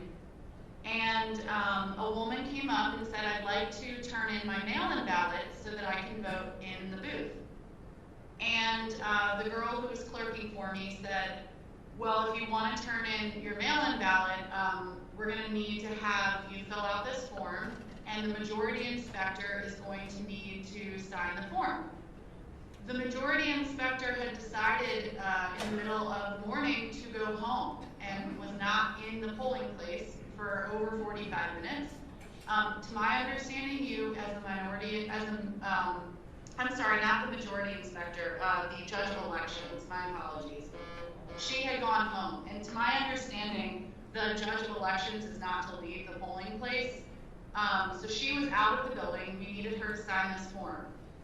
The man who was electioneering and was a poll watcher, but also a committee man, confronted myself and the clerk and said, you don't know what you're talking about. Anybody can sign the affidavit.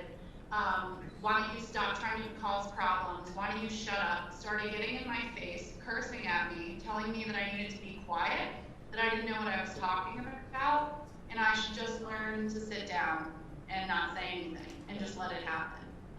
And my clerk and I said, no, we're not going to let that happen. That's ridiculous. It says very clearly in our training and on this sheet that an affidavit needs to be signed by the judge of elections if somebody's going to turn in a mail-in ballot before they can go vote in the booth. We made her wait. Finally, the judge of elections came back. Not, of course, before he was threatening me. The majority inspector threatened to slap me in the face. And he told me that it was going to become a quote-unquote racial issue. I'm not really sure why that would become a racial issue. It has nothing to do with race. It has everything to do with following procedure and making sure it's an honest election. I felt threatened. I called my ward leader. The ward leader then called the commissioner for Philadelphia, Al Schmidt. Al Schmidt had me call and report that to the DA. And then about an hour and a half after that, the majority inspector told me that she wanted to vote because we had a lull in people coming to the polls, so it was pretty quiet. And I looked her name up so that she could sign the book, and it said that she needed to remit her mail-in ballot or vote provisionally. She said, "Oh, I threw that in the trash." And I said, "Well, then you have to vote provisionally." And the machine operator and the same committee man / poll watcher who was electioneering that I mentioned before got up in my face again, told me that I didn't belong there, that I needed to shut up, started cursing expletives at me again, told me that they were going to allow her to do that and I better be quiet about it. And then they let her go into the polls and vote, and she did not vote provisionally at all. She voted, and who knows, maybe she voted twice. Not to mention, it wasn't until I had actually called our ward leader, who had called the commissioner, who had called the DA, that they then sent representatives down to discuss this with me and defend me. I mean, I had maybe 6 men there because I was being threatened in the polling place. And the committee man that I mentioned earlier who was threatening me, then got his cousin involved, who was working the polls as a poll watcher and was also wearing electioneering gear. She got up in my face, demanded to see my credentials, then tried to refuse to give them back to me, told me that they were illegitimate minority inspector certificates. They basically told me they were going to call my council rep and he was going to come down and make me leave. Just ridiculous threats. I then testified in a hearing for the city of Philadelphia for them on election day regarding this harassment.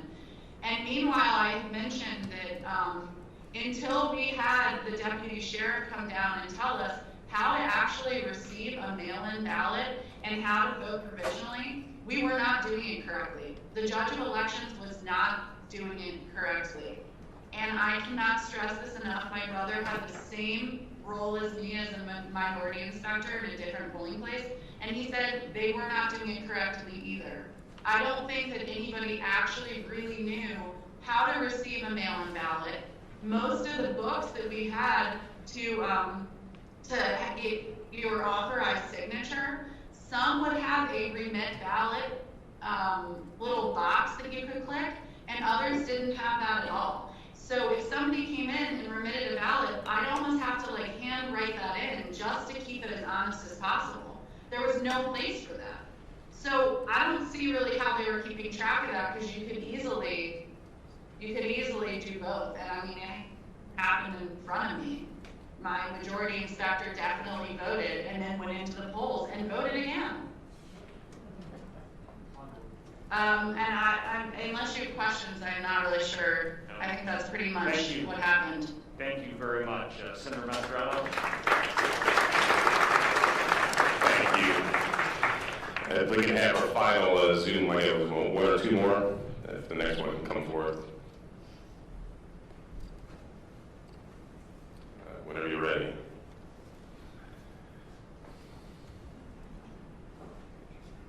Okay, Jan.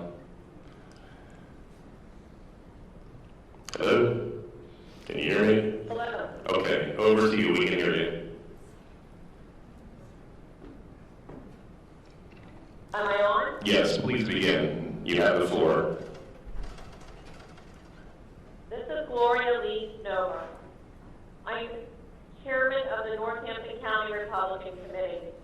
Northampton County is a Democrat county where Republicans win elections. I have been involved in the political process in Northampton County for more than 25 years. I've worked on campaigns for township supervisor to President of the United States. This year was one of the most vast, complex elections I have ever had to oversee as party county chairman. The complexity was due to the new mail-in ballot system and ever-changing rules. The unmanned drop boxes in the general election that we did not have in the primary. Also changing the fact that voters could bring their ballot to the polls and vote on the machine and many other new procedures. There was mass confusion regarding the mail-in ballot system. I fielded scores of calls from Northampton County voters and collected incident reports from voters and poll watchers regarding the November 3rd election. The typical calls I would field were, I didn't ask for a mail-in ballot. Why am I on the mail-in ballot list? I did not get my ballot. What should I do? It's been weeks. How come my wife got her ballot and I didn't get one? We applied on the same day. How can I vote on the machine if I applied for a ballot? Is it safe to put my ballot in the mail? My ballot says it wasn't received and I turned it into the election office in person. My ballot says canceled. What does that mean? I voted in person and it still says not counted. I've been on hold with the election office 70 minutes. What do I do? In turn, because of these questions, I had a number of phone calls and emails, correspondence with the election office and the county solicitor before Election Day, trying to make sure I was disseminating information correctly to the voters, volunteers, and the campaign. One call turned heated when the registrar threatened to turn me over to the district attorney for posting a picture of a voter ballot harvesting a large bag of ballots at a Northampton County drop box. It was my opinion the registrar was more concerned we exposed it rather than the fact that it was happening. The most pertinent information I have to offer this committee was my conversation with the election office regarding curing the disqualified naked ballots which they unlawfully pre-canvassed before Election Day. They actually told me on the phone early in October. They felt them, they held them up to the light, they separated them out in different boxes. Reflecting back on these 3 weeks and the experience, the major concerns regarding this election are equal protection. Were the Democrats and Republicans treated the same? Were they given the same information and opportunity to vote? Did they equally have an opportunity to cure the disqualified ballots? Not in my county. There was no ability to properly witness the canvass of the mail-in ballots or see the actual ballots. Were there signatures? The solicitor told me there is absolutely no law that allows us to see the counting or to see the ballots. To this day, we have no idea what or whose ballots were counted. Another one, very strange. There's a pattern of reactivated old voter rolls that kept reoccurring on the SURE system. The SURE system is our Pennsylvania voter system. Scores of people that had not voted since the 1990s, more than 22 years ago, were all now reactivated and receiving mail-in ballots. People that didn't vote for Obama or Hillary were all of a sudden receiving mail-in ballots, setting up the opportunity for fraud on a massive scale that would go undetected because voters who never intended to vote would not know. The SURE system is not so sure. We also found in Northampton County more than 1,500 votes where the mail-in ballot was received in the election office on a date before it was even mailed. We have a problem with this election. Thank you for allowing me to share my election experience, and I plead with you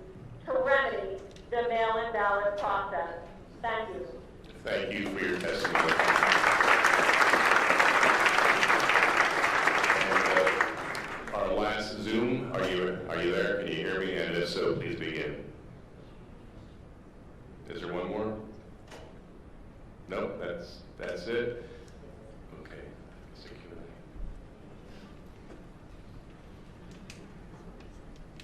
Let me begin now with questions from our representatives and senators. I believe probably about 30 minutes. Oh, we have one additional witness. Please. I will introduce to you now, Mr. President, you are connected.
At 10 o'clock in the evening, when everybody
them out of the building. And the only reason they got back into the building was they got a court order. And then the definition of back into the building was very far away where they couldn't see anything. And they talked about closed circuit television, except you couldn't see it. Because the picture was so unclear, you didn't even know what they were doing. They could have been playing a baseball game. So it's a very sad thing for our country to have this. And they have to turn over the results. It would be easy for me to say, oh, let's worry about 4 years from now. No. This election was lost by the Democrats. They cheated. It was a fraudulent election. They flooded the market.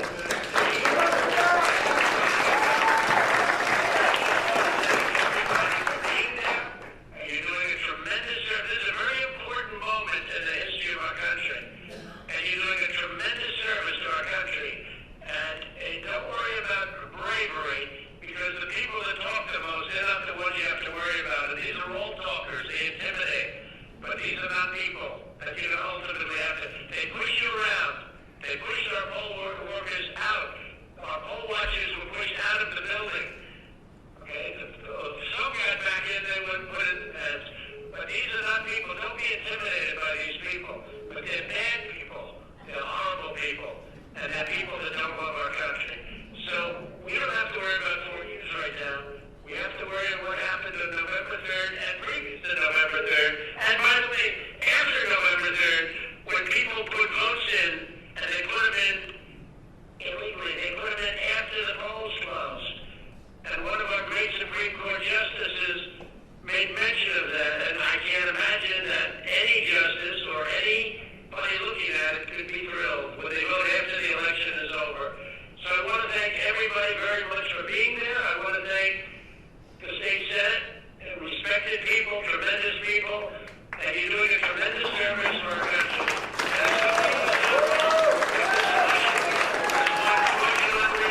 And that's what happened. It was a fraud. And we're talking about, very importantly, many more ballots, many more votes than the number we need. In other words, if we needed 50,000 votes, we're not talking about we found 9 dead people that voted. Of course, there were many more than that. Many numbers that nobody even believes. No, we're talking about numbers that are far in excess of the 50,000, far in excess of another state where we lost by 10,000. And they went absolutely wild because we got far more votes than they thought possible. And they just stepped in the gas, and they got caught.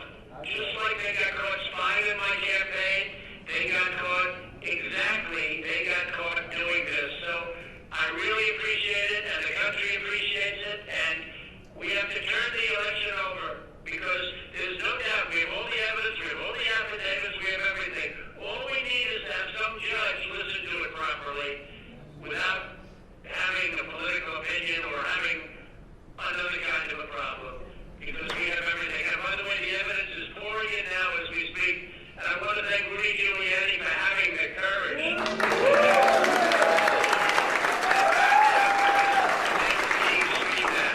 Rudy is the greatest mayor in the history of New York, and there's a reason. He's got great courage, and he doesn't care. He wants to do what's right. And I told him the other day, Rudy, you were the greatest mayor in the history of New York, and you see what happened to New York without Rudy. You were the greatest mayor, but this is more important. What you're doing now is far more important than being a great mayor of the city of New York and being its greatest mayor by far. By the way, by far. This is going to be your crowning achievement because you're saving our country. Thank you all very much.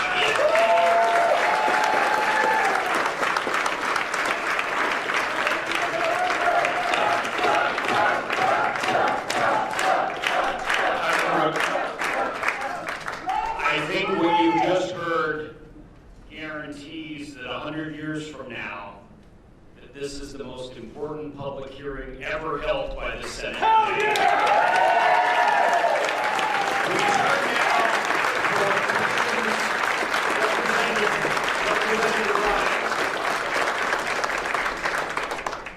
Freedom. First of all, thank you very much, Mayor, for being here, for all the testifiers. You know, 16 years ago this week, I was called out of retirement and recalled active duty to go to Iraq to do the elections in Iraq in January 30th, 2005. That was an extraordinarily secure election. As a former commanding officer of a civil affairs group in Psychological Operations Command, I know how to do elections. And what happened in Pennsylvania from a process control perspective was absolutely a travesty. What I am concerned about is the remedy. How do we go from here? We see that there's a perspective from our council that a 1937 law provided the ability to appoint the electors to the Secretary of State. And I'm curious as to whether or not, sir, you believe a special prosecutor should be appointed at the federal level to look at all these irregularities, or whether or not there's still actions that can be done at the state level to ensure that the goal of what we're attempting to do is to ensure, as we did for the people in Iraq and as I did for the people in Haiti, to ensure that the results are fair, accurate, transparent, and a representation of the will of the people of the United States. My suggestion would be, and of course there are several different remedies which we have. One would be to declare that the votes that were not inspected properly be declared null and void in that county and deducted from the vote total. Essentially, what they do in Wisconsin has the strictest absentee law in the country. They require an application for every ballot. And when they finish, they only count the number of absentee ballots that have an application. They deduct from the total from that county whatever are missing.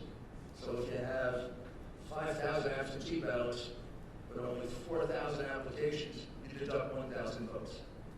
And the reason they do that is to deter people from doing that in the future. But look at it this way.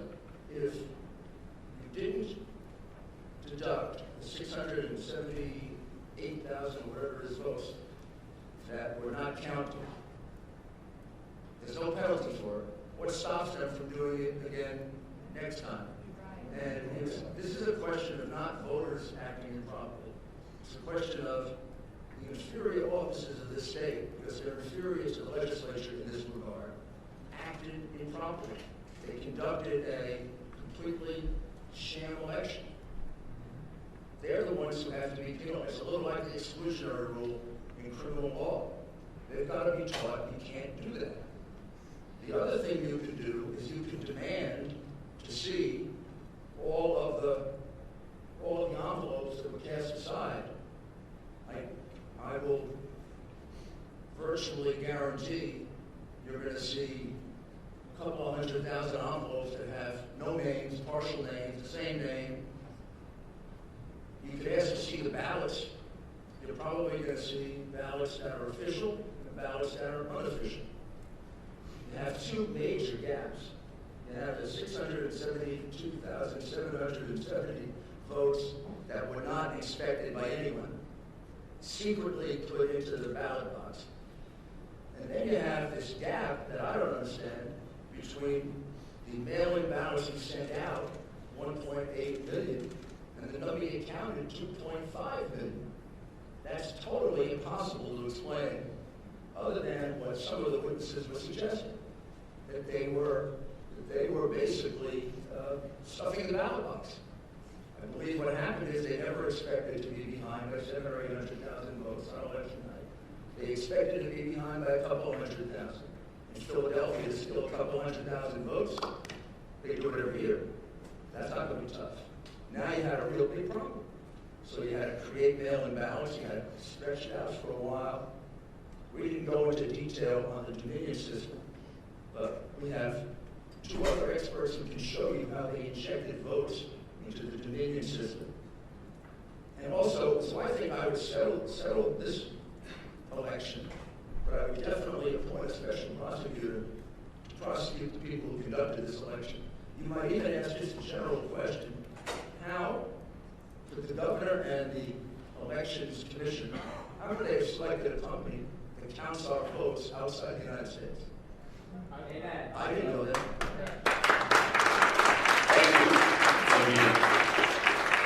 Representative Mall, questions for any of our panelists? This is like our lightning round here. Thank you, Mr. Chairman. I think what I'm going to do is make more of a statement to throw out a timeline, because to try to reiterate what everyone else has already done, just be. A couple of years ago, our Supreme Court in Pennsylvania very illegally redrew congressional maps. It's very clear in our Constitution that is a legislative act. Fast forward a couple of months ago, our Supreme Court rewrote our election law. Again, that needs to be done in statute. It is a legislative act.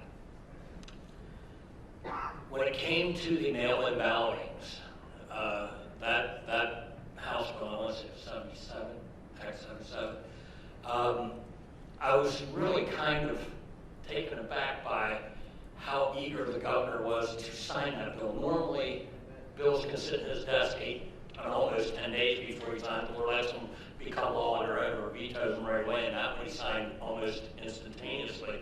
And I just kind of wondered, so after I saw what happened in the primary, I wrote House Bill 2626, and this is where it kind of locks it in for me, Mr. Mayor and panelists. In House Bill 2626, I saw where there could possibly be stuffing the boxes.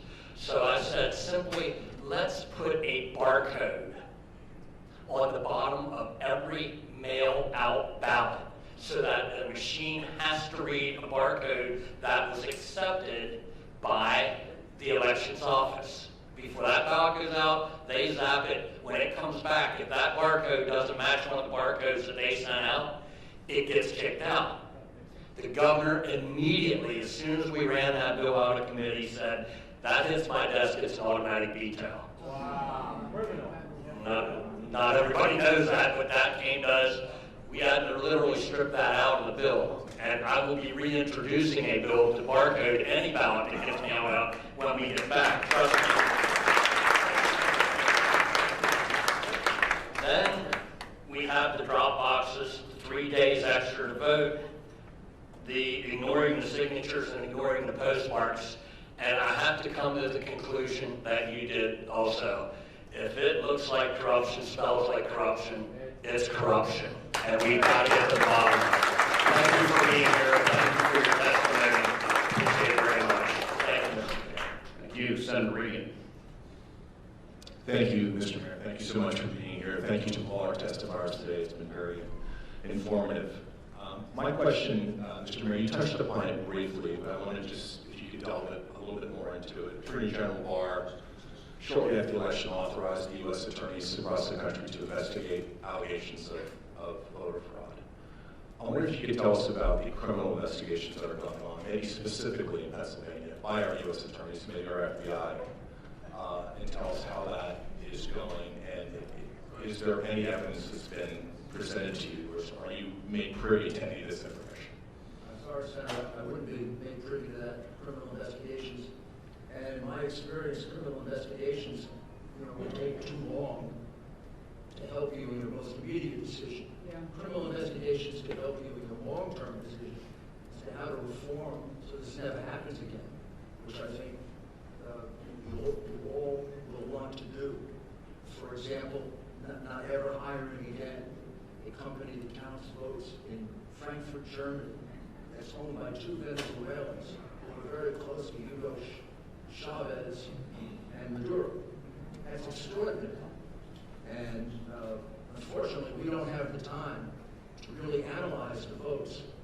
Although, if you want to go into greater detail, we have other forensic experts that can show you votes that were specifically put into the machine, because these machines have a back door that allows you to do that. So I would say the criminal proceedings are going to take 6 months to a year. What you have before you that you can verify is you have before you very, very clear evidence. It's not small. It's not as if these are a couple little mistakes that happen every. I hear people say, "Oh, every election has a couple of little mistakes." Not 682,000 ballots that nobody got to inspect that from time immemorial, we've never had trouble in America with absentee ballots. I've been an absentee ballot contest in New York, and they can, they can be pretty vicious, and the language is worse than that poor lady experience. But we would never think of having one without the Republican there and the Democrat there. Even in New York, we would never think of it. Here, they did it 700,000 times. That's an insult to the legislature, because he didn't provide for that. And you've got this gap of 700,000 unexplained mail-in ballots that come out of nowhere. So I think you have more than enough to say that this election, the numbers don't add up. It's easy to figure out what the right numbers are by excluding the illegal votes and count the honest votes, and the winner of the election changes. Thank you very much, sir. Thank you.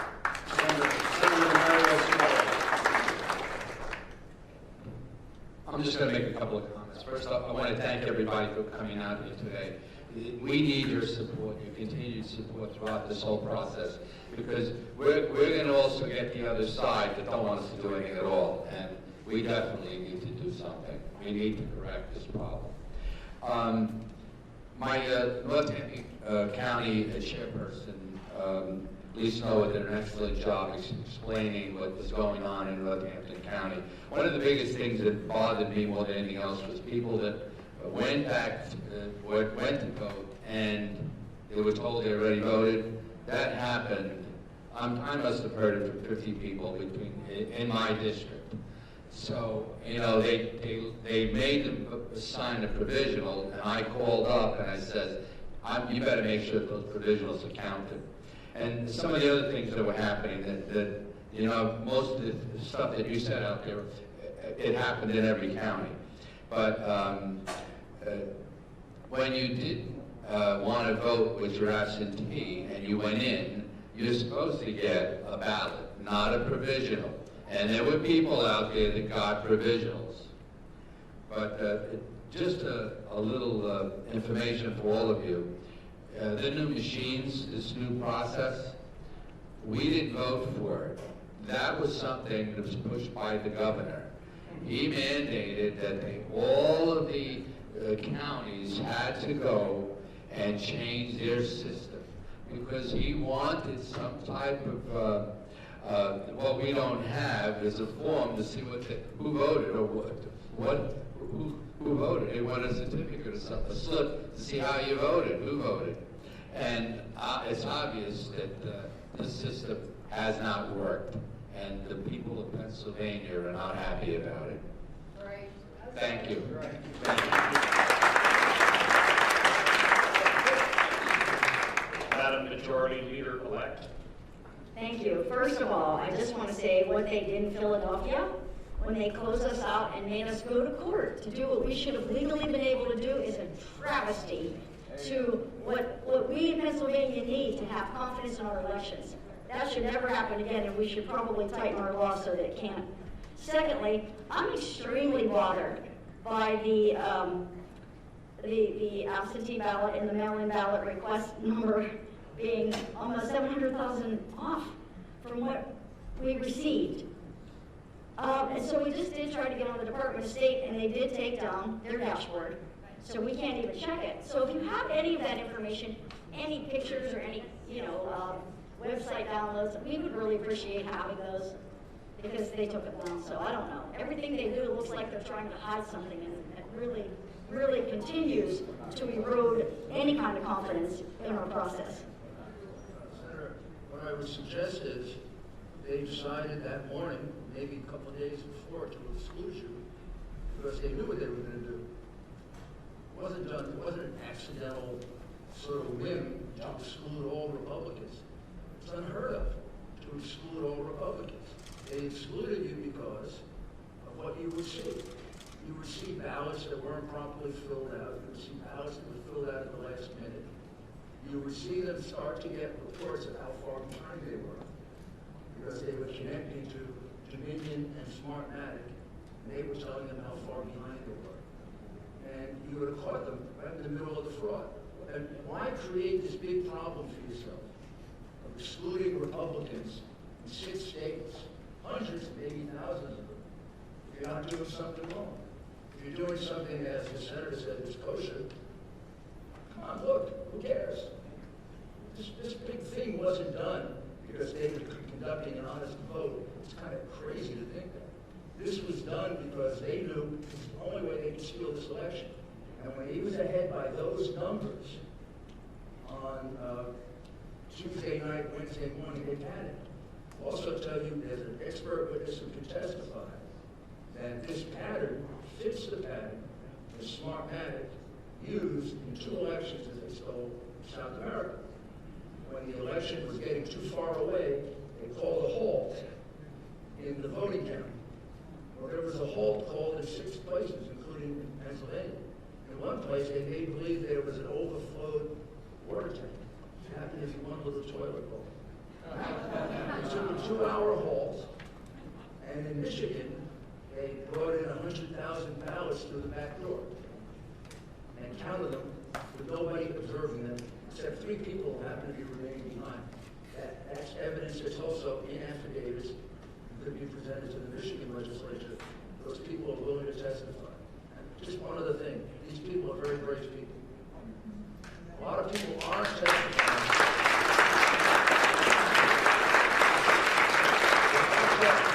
They're backed up by 50 more who are willing to testify. Obviously, we can't present all of them. I want you to know that all of them are backed up by numerous witnesses who say the same thing. But there are probably another 50 who are not willing to testify, including probably one of our best witnesses, because he's been threatened with the loss of his job and his children being thrown out of their private school. Thank you very much, Mr. Mayor. Thank you. Thank you, Senator. Let's try our Zoom capabilities here. Senator Michelle Brooks, calling in from Northwestern Pennsylvania. Thank you, Senator Arnold. I did want to make a comment first. I join my colleagues in being concerned about the arbitrary Supreme Court decisions and their decision to decide to be legislators. And all Pennsylvanians need to be concerned about this. It's not only the election or redrawing maps. What's going to be next that impacts our state? And so, not only do we need to be looking at what happened with this election, we need to be looking at how we can stop the Pennsylvania Supreme Court from wanting to legislate when that's not what they're supposed to be doing. And it's very disconcerting the decisions they made contrary to state law in regards to this election. My question is, if you could talk about the drop-off boxes, again, something the Pennsylvania Supreme Court allows. Talk about the security around them. I know in my area I do not have a significant amount of drop boxes, but can you talk about what type of security or parameters of safety were around these drop-off boxes, and also how many ballots were collected in these drop boxes? Thank you. That was the subject of another lawsuit brought the other day. I only know it generally. The drop-off boxes were provided, speaking very broadly, in the Democrat part of the state, not in the Republican parts of the state. They were many, very close to each other in Philadelphia, in Allegheny County, places like that. They were miles and miles apart in other places. And as far as I can tell, I've only read the lawsuit, don't know the details of it. There was no security for them. And there are many situations where very suspicious activity was seen. People dropping off, you're not supposed to harvest votes. People dropping off 30 to 40 ballots at a time. That's a pretty big family. They're going to have a tough time this Thanksgiving, by the way. They're going to have to eat in like 4 or 5 different tents. Hopefully they'll be able to celebrate Thanksgiving. But on sorry, I just don't know I don't know the details of that, but it is the subject of another lawsuit. And the decision of your Supreme Court that's completely outrageous is the one in which they say that present means just being there. I mean, there was a movie with Peter Sellers called Being There. I don't know if you ever saw it, but he was a potted plant. It's totally absurd to think that when you pass the rule that there should be present representatives of both sides or all sides, that you meant for them to sit there looking drapes.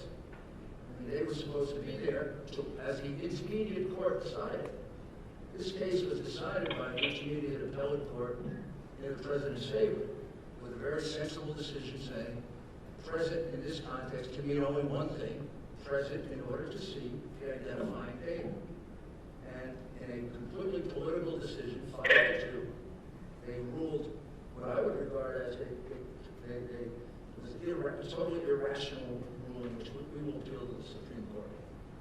I think it was embarrassing. Thank you. For them to rule that way. Thank you. Senator Judy Ward.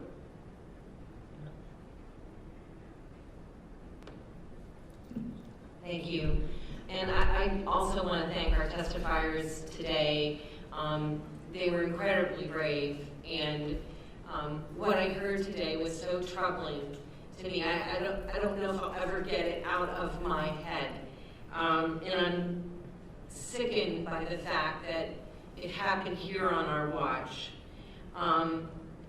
In regards to doing a forensic audit, would this be able to be done or be anywhere accurate? Does anybody know? I was just looking around for my two experts. He came over to tell me that all of the material that we have, forensic material we have, is archived, and we can easily make it available to you online, and you can look it over. I don't understand all of it, but maybe I have people help me understand it. But yes, you could do a forensic audit of the machines. Do it. It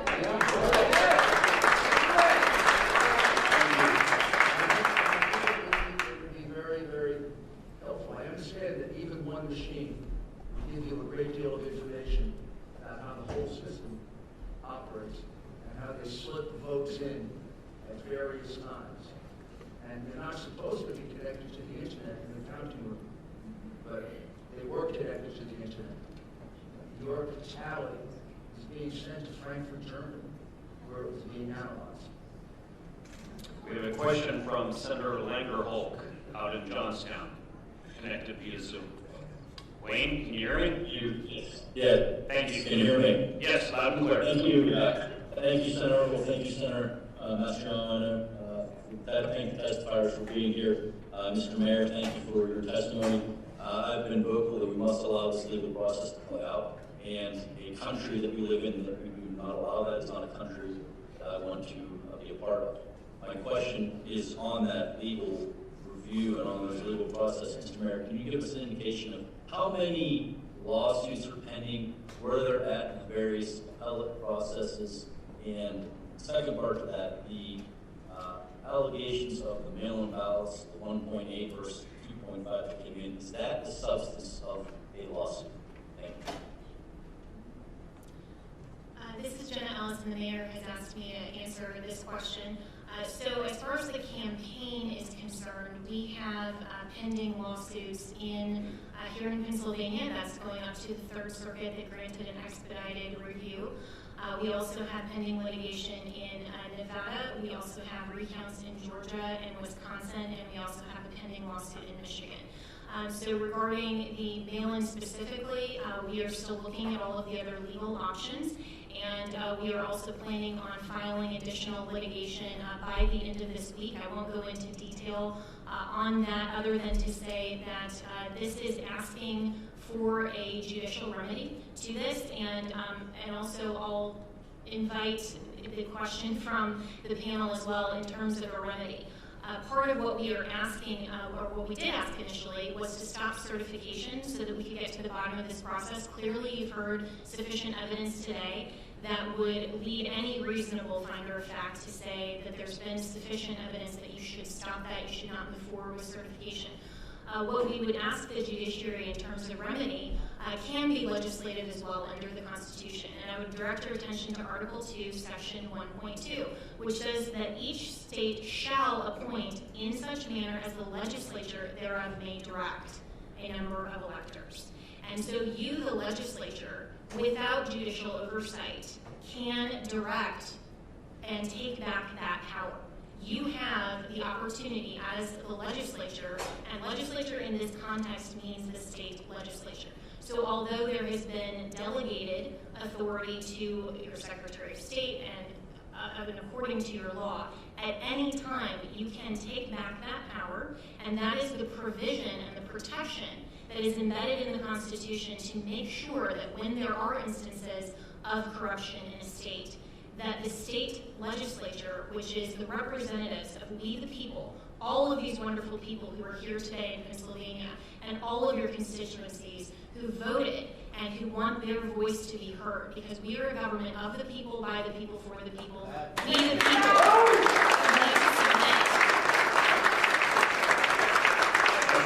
to submit our vote. And so I would say in terms of a remedy, you may fashion that even outside the purview of the litigation that we are now bringing. And I'm happy to go into that into more detail if the panel would prefer. Thank you. Representative Hoffman.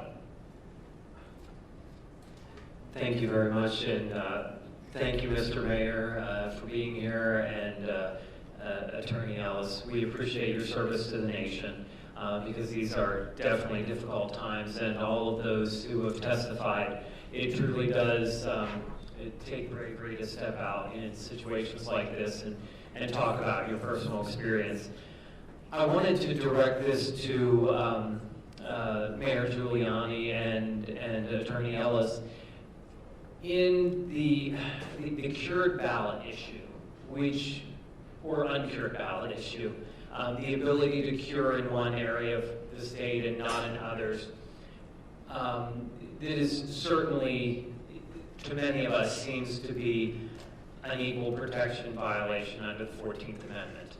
Can you quantify what you found as far as maybe number or information as far as the number of ballots we're talking, and how widespread it is across the Commonwealth as far as, were there 2 counties that allowed for curing, and they were Philadelphia and Pittsburgh, or were there more counties out there that allowed for curing? That kind of information would be very helpful to us, I think. There's no question, Representatives, that it went on. And it went on in the 2 counties you mentioned, and probably 3 or 4 more. Curing, in other words. It did not go on in the majority of counties, Republican or Democrat. Most of them were in the Elections Commissioner sent out a notice, advice that you could cure the ballot. If you checked with your lawyer would say, no, you can't do that. The legislature has to provide for a cured ballot.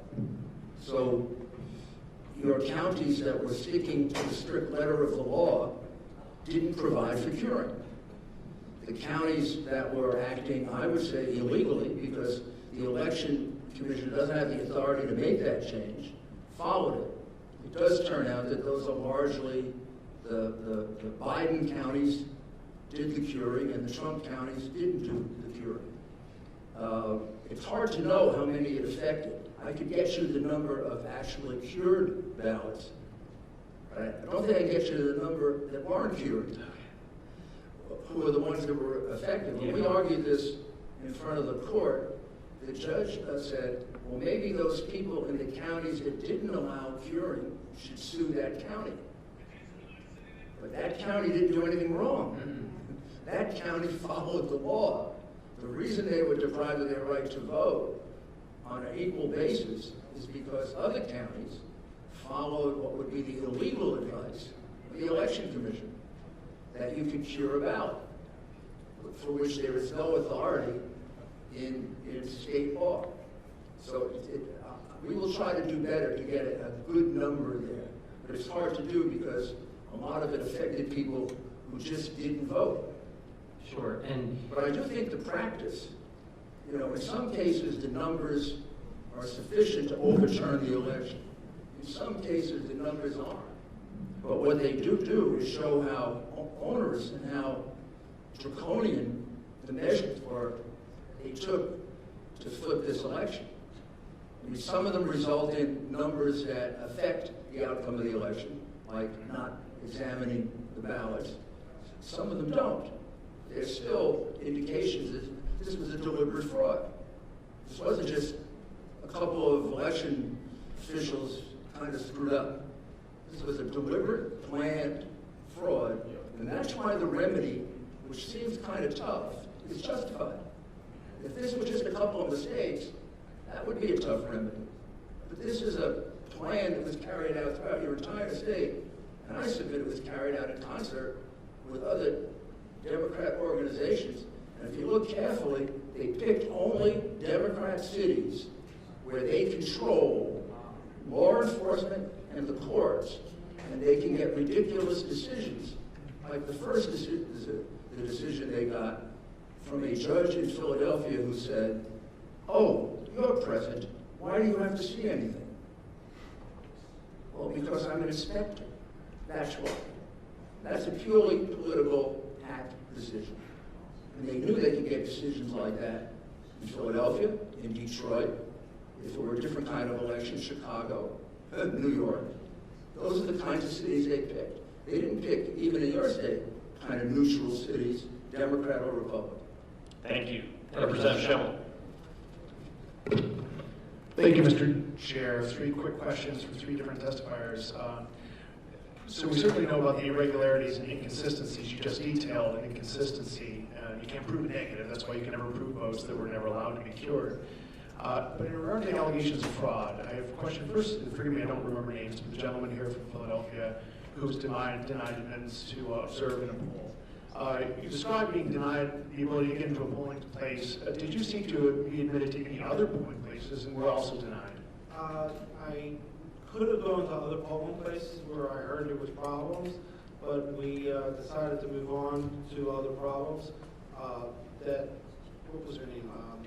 I was actually at her polling place that when she was being totally harassed. I was one of about 5-6 guys to stop the harassment. So there was no polling place that you sought admission to in and around the city of Philadelphia that just allowed you in when you displayed your orange card? I probably could have gone to that entire ward and had the same problem. We went out of that ward because there was other problems going on that day. Okay. Next question for the gentleman next to you, from the attorney from Florida. You were observing polls and the processes in the city of Pittsburgh. I believe that you described being kept away from being able to observe the tabulators and so forth. That was a problem we certainly saw in other places in the city of Philadelphia. When you were eventually allowed to get closer, where perhaps you could see the ballots and the votes, did you observe anything different about the behavior of the tabulators? Did their behavior change? Did their methodologies change? Anything to lead you to think that they were, conducting the process one way when you weren't observing, and a different way when you were? In the first instance, we were never really able to there was only one element of the process where we were able to actually get reasonably close to see what the tabulator was doing, and that was with overseas and military ballots. When overseas and military ballots come in, they come in a different format that's not readable by the machines, and so there's a individual that takes the ballot and then keys in the votes for the voters. And of that group, we could see about 3 or 4 of those people doing that transposition of those ballots. Beyond that, and that was for a very short period of time. On actually Friday evening, Friday after the election, they were beginning to tabulate overseas and military ballots. With that singular exception, we couldn't actually see any ballot at that particular moment that you asked about.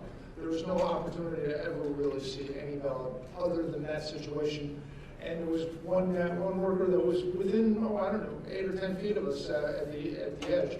And we did, in fact, see him do 35 Biden military ballots all in a row, which we found to be kind of curious. But it did not, what he was doing didn't equate with the papers that he had in front of him. Okay, thanks. My final question for Mr. Giuliani. You alleged fraud within our voting system, and we've heard a lot of anecdotal evidence, we have as representatives and senators, and you presented a good deal today. But amongst the affidavits you have, do you have any affidavits from anyone who could be qualified as a whistleblower, who actually was part of the fraud and is now willing to testify as to the fraud? Yes, we do. We have.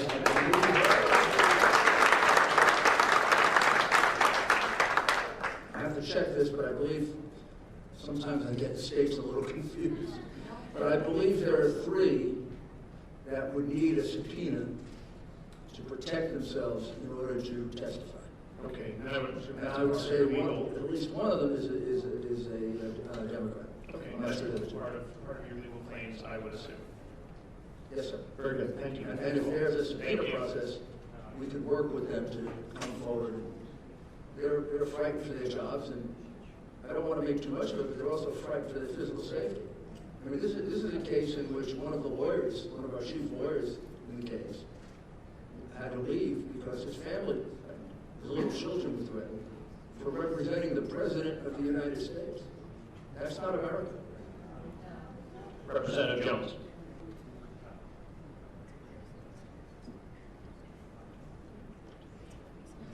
Can you hear me? Okay, great. Thank you, Mr. Chairman. I appreciate it. Thanks to everyone who testified. I do have a question, but a couple just comments to sort of get on the record. For those that maybe think this is, like we just don't like the result, that's not really the case. I've spent weeks since the election having numerous people go through data, and for the sake of time, I just want to highlight a couple of examples why some of these things just, at a minimum, they certainly make you scratch your head a little bit. One thing is voter registration trends that we went back to 2004 and all of the presidential elections. And pretty much without exception, the registration trends in a given county are a pretty good indicator of how the votes would go. Statewide, for example, Democrats had a 1.1 million, rounding the numbers here, in 2012, about a 1.1 million voter registration advantage, and then President Obama won re-election. In 2016, that number was down to 900,000, just under 900,000, and as we know, President Trump won Pennsylvania by about 44,000 votes. In the weeks leading, the months leading up to the election, Republicans were gaining about 5,000 to 10,000 votes, registrations at least per week. I know that because I was spearheading our York, Pennsylvania for Trump effort in my spare time. And that what had been a 900,000 advantage at election day was down to about 680,000. That's a couple 100,000, almost all of which occurred in the 6 months or so leading up to the election, yet the president loses by 90,000 votes. Not impossible, just want to get it out there. Let's drill down a little further. My home county of York County, which netted more votes for the president than any other in 2016, we had a 13,000 increase in Republican registrations. Democrats dropped 1,000, Republicans increased 12,000, yet the president's margin of victory decreased by 2,000. In Westmoreland County, there was a 26,000 vote swing, a county even smaller than York. Democrats saw a 10% decrease in registrations, yet Joe Biden outperformed Hillary Clinton by more than 20%. It doesn't prove anything, but I want to at least bring it to everyone's attention that we're just not sort of making things up here that we don't like. Some of these are certainly head scratchers. So you lose 10,000 Democrat registrations, gain 16,000, yet the margin of victory stays the same, and Biden increases by 12,000 votes in that county. That's surprising. Lastly, if I may, I want to talk a little bit about, I don't know if the gentleman can testify or can return, but your witness on the gentleman with the military background on the voter fraud and so forth. Yes, thank you, sir. I guess my question here is, do we believe or have reason to believe that the mail-in would be more or less susceptible than the election day vote to manipulation? And here's why I ask. Another head scratcher. I'm comparing Republican to Republican, Democrat to Democrat. We all know that Biden did better with mail-in, and that was expected because a lot more Democrats voted by mail, and of course the president did better on election day. nothing to see there. However, when we compare President Trump to a relatively unknown candidate named Stacey Garrity, who was elected a Republican who won the race for treasurer, on election day, the president did 128,000 votes better than Ms. Garrity on election day. Not really all that surprising. A number of people don't vote down ballot and so forth. Yet with mail-in ballots, she did 41,000 better than the president. I have a hard time understanding that. Let's go to Joe Biden. We have a relatively well-known Attorney General here, Democrat, Josh Shapiro, who won re-election. He, on election day, he defeated Joe Biden by 52,000 votes. He did 52,000 better than Joe Biden. Yet with the mail-ins, Biden does 54,000 better than Shapiro. And I just sort of want to get that on everybody's radar. Maybe there's an explanation, but I don't really understand how Democratic mail-in voters are that much different than Democratic election day voters. And interestingly enough, apparently Republicans who vote by mail are much more likely to vote for the down ballot candidate than on election day. Last comment there, part of the argument is that people didn't vote down ballot. That's going to be a lot more prevalent on election day when you've waited in line for 2 hours and you're in a hurry to get out there. But this speaks to the opposite. With a mail-in ballot, you have plenty of time to complete your ballot and to go down ballot.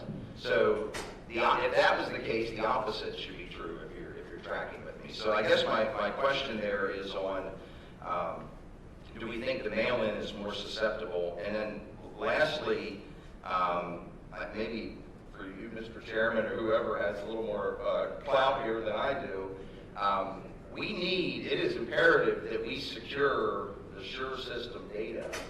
And some of the things that we are questioning can be easily proven or disproven. We just want the facts. So for example, if we see huge numbers of inactive voters, I think one of the witnesses spoke to that. Did we see huge numbers of inactive voters on the mail-in side? That's all right there in the data. We know how frequently people voted. We know who requested mail-in ballots. Did we see multiple mail-in ballots going to the same address? It is mind-boggling the record turnout that we saw in a state where mail-in voting is brand new during the time of COVID, where the ground game was certainly hindered by that. Doesn't mean it didn't happen, but we have the data. This is a simple query of data. This is not a manual recount of ballots. This is a simple query of data that the state possesses, specifically to say, did significant numbers of mail-in ballots go to the same address? I could do that myself in probably 10 minutes if I had the data. And do we see large numbers of inactive voters coming out for a candidate who had very little enthusiasm? And maybe it all happened, but we don't have to speculate. The data is there, and I would suggest we have a look at that. So I apologize. Thank you for humoring me with that. It's just a topic we hadn't touched on very much. I wanted to throw some examples out, and I am curious if you feel the mail-in is more susceptible or less susceptible than the in-person voting. Representative Jones, the user's manual for specifically the Dominion and the ES&S suites, they do allow the administrator to batch process mail-in votes. So what that does is they process all the mail-in votes in a batch, and it can be a batch, they normally scan in batches of 50. They can just chunk all of those votes into a batch file. The administrator then can select which candidate or which percentages of that mail-in ballot go to which candidate. So they're very susceptible to individual manipulation by an administrator operator. Yeah, would that be, if you were trying to move large numbers of votes, would it be more logical to do that through the mail-in where you had a large batch at a county level, or am I speculating too much? Yes, no, and it's to do a manual recount of all those ballots is much more time consuming, and like we mentioned earlier, if they were mass produced, and they were single vote, then there is potential to add extra ballots to the count. Thank you very much, and I appreciate you giving me the time, Mr. Chairman. And also, just curious, what we heard the testimony with the USB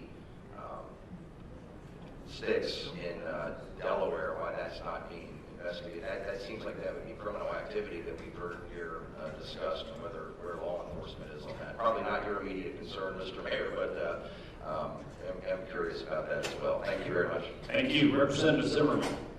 Yeah, thank you, Mr. Chairman, and thank the Mayor for coming to Pennsylvania and all those willing to testify. Thank you so much. So just a comment and also a question. So in Lancaster County, where I'm from, since May, we registered over 12,000 new Republicans. And a large percent of those ended up being Amish. They might understand the difference between freedom and socialism more than most of us, but I think probably the audience is here for that reason as well. So that's just a comment, just for your information. The question I have, Mayor, for you is that as legislators here in Pennsylvania, is there one or two things that you would advise us or suggest to us that we really concentrate on and or make a change? What comes to mind that would be most important for us to really do here in Pennsylvania? Well, first thing, of course, as a lawyer for my client, along with Jenna, we would ask you not to certify, and to certify the correct, honest votes, which I think can be arrived at several different ways. And probably the easiest way to arrive at it, just because of the huge number of votes, the votes that were not properly inspected. When I say properly inspected, they weren't inspected at all. You could almost consider them hidden votes counted in the back room where everybody was smoking cigars. And the reason you have a lot of votes without a down ballot, you're quite correct, Representative Jones, that it's much easier to fill out your home, you can fill out the down ballot, than rushing through a machine. However, if you only have a half hour to get 10,000 votes in, you don't have time to do the down ballot, do you? If you're sitting, in a truck somewhere, right near the place you're going to bring in shopping bags, and I don't think we have this evidence here, but we have this evidence in Michigan. We have evidence of trucks coming in with ballots in garbage pails and ballots in cardboard boxes. So maybe it's my prosecutor's paranoia, but it seems to me that those ballots were filled out that night, and you don't have time to vote for all those. You just got enough time to go. And that's why you get this strange anomaly that there are so many down ballots not filled out for Biden. Yes, sir. I learned as a lieutenant never to bring a problem to my superiors without a solution. That's one of the things I try to live to today. There are solutions that are available. I've made the simple comment that your vote should be at least as secure as your Venmo account, and it's not. It's easily fixable with blockchain. There is a process out there that was developed by MIT. It's called VOTZ, V-O-A-T-Z. It's being fielded now. The problem is there are no national standards for federal elections, and there are no enforceable standards. So if there is if nothing else out of this election, if we have a set of enforceable standards, and we use technology like blockchain to ensure that every vote going through the whole process is transparent from soup to nuts, then we can ensure a technologically advanced, secure election is not. An individual vote may be manipulable, but batches of votes would not be. So, Great information. Thank you so much. Thank you, Mr. Chairman. Thank you. Sure. So you asked what two things? Well, I think those two things are very clear that you have to deal with today, and then you have to deal with the future. And the more pressing instance right now is today, and this body should deal with that in some way. And you are the constitutionally vested entity to do that. You have a variety of options in front of you, and when you deliberate together how to best address that, you have the constitutional authority and permission to do it. And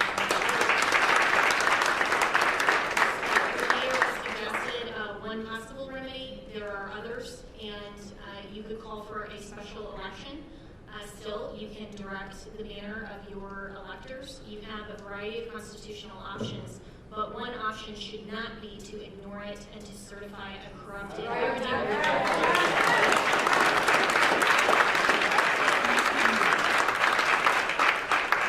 we would ask that you deal with that today, and then for the future, look at all of these things that you've raised. Look at all of the voting machines. Look at all of these people who are interfering, really. You have an executive office and branch that is runaway. You have from your governor to your secretary of state to each of these individual election officers.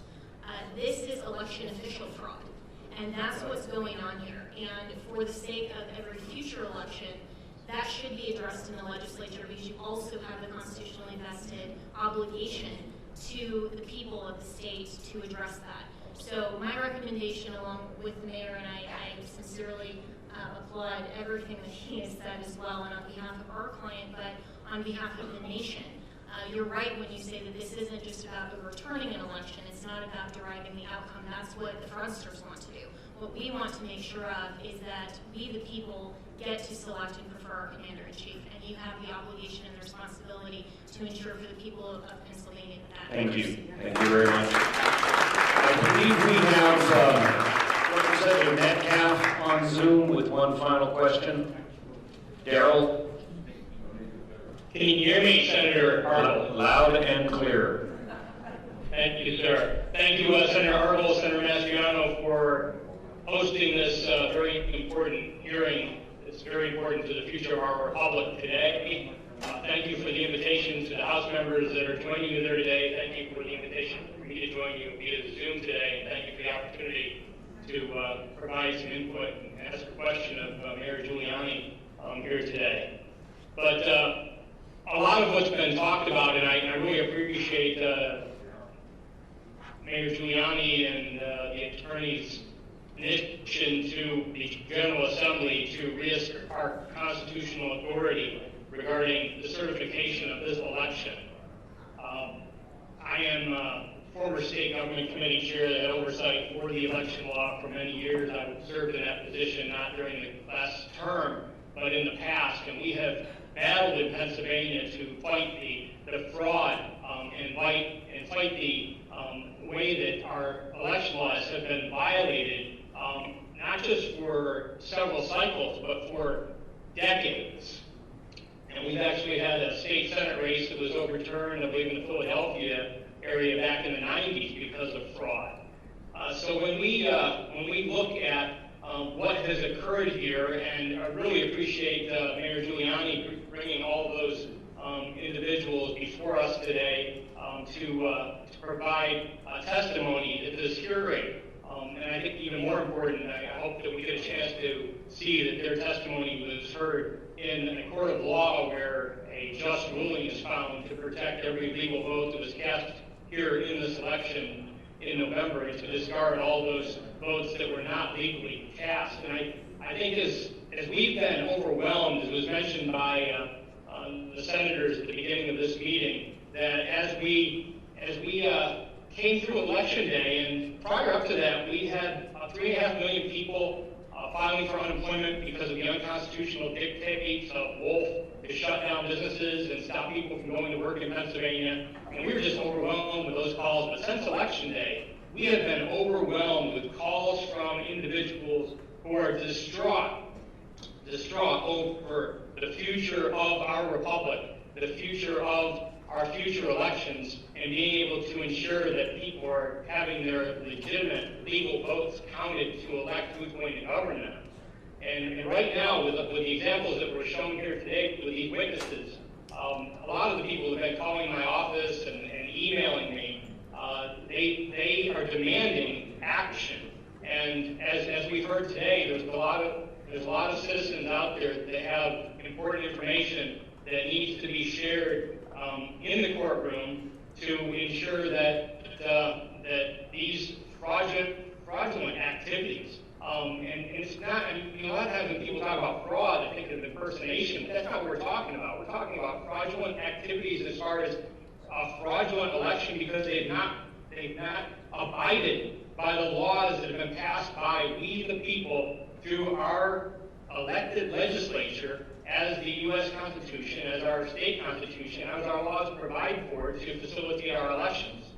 So Mayor Giuliani, as we move forward, and I stand with Senator Mastriano and others that are there today. I actually sent an email out while I was listening to some of the testimony today given at the hearing to the whole Republican caucus in the Pennsylvania House to encourage them to sign on and listen to what was happening today with this information that I think they all need to hear, and that every Pennsylvanian, every American needs to hear, to help encourage our citizens, Mayor Giuliani, as you move forward in the court battle. I know the press has been continually, day after day, saying no evidence, no evidence, no evidence. Well, I think we heard a lot today. Do you expect that you're going to have an opportunity in the right level of courts in our state and our nation to have this evidence presented by some of these people here today and others that you have signing affidavits?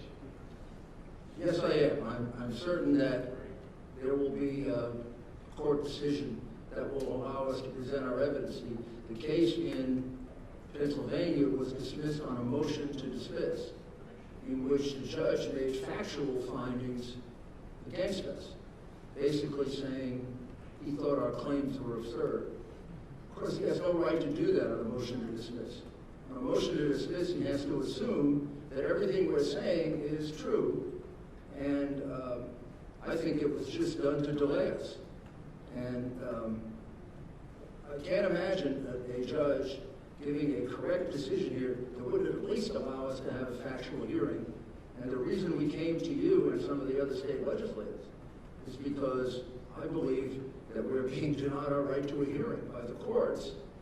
But then again, you do have responsibilities equal, if not superior to the courts, to oversee these elections. So we've made similar requests to the legislatures in Michigan, Arizona, and Georgia. And we're very hopeful that next week we'll get to present to them as we also press for a hearing in court.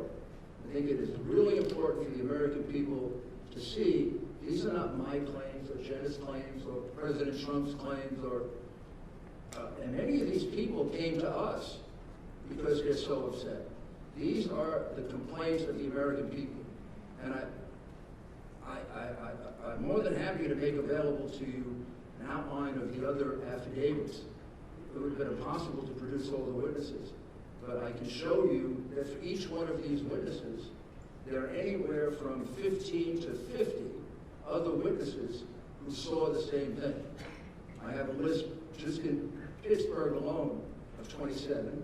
I have a list in Philadelphia of 32. I have a list of about 40 witnesses on Cure.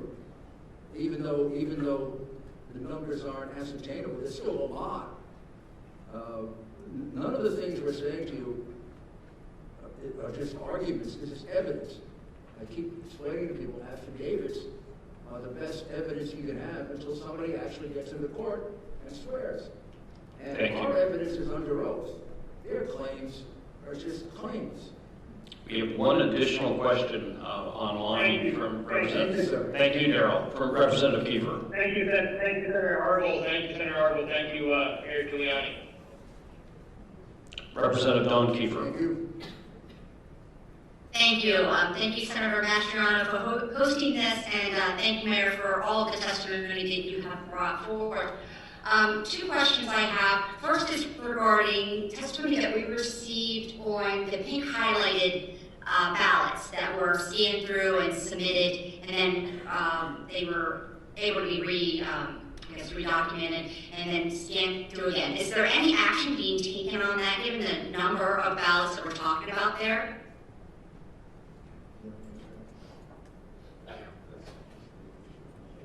I'm not sure I know the answer to that, but I'll get it for you. Okay. That's not something we write down. Okay, that would be great to know, because I know we saw a lot of that speculation out there that people were just blindly filling out these ballots, but there is supposed to be a process, and so it was my understanding that that process was supposed to be videoed or live streamed and witnessed by a majority minority inspector when you are recreating a ballot that is not able to be scanned. So that would be good to know. The second thing is, Attorney Ellis, you had made a comment regarding what our constitutional ability is. And so while we understand what the Constitution does say, as far as us taking responsibility and, we could intervene in certain sectors, while the Constitution gave us that ability, it's been explained to us by attorneys that we took that power that was given to us as General Assembly members and we put it into statute. And that statute says, how we appoint our electors and how we certify the elections. It's all spelled out in our Pennsylvania Code based upon power that we have from the Constitution. Do you have a differing legal opinion of that? Yes, I do.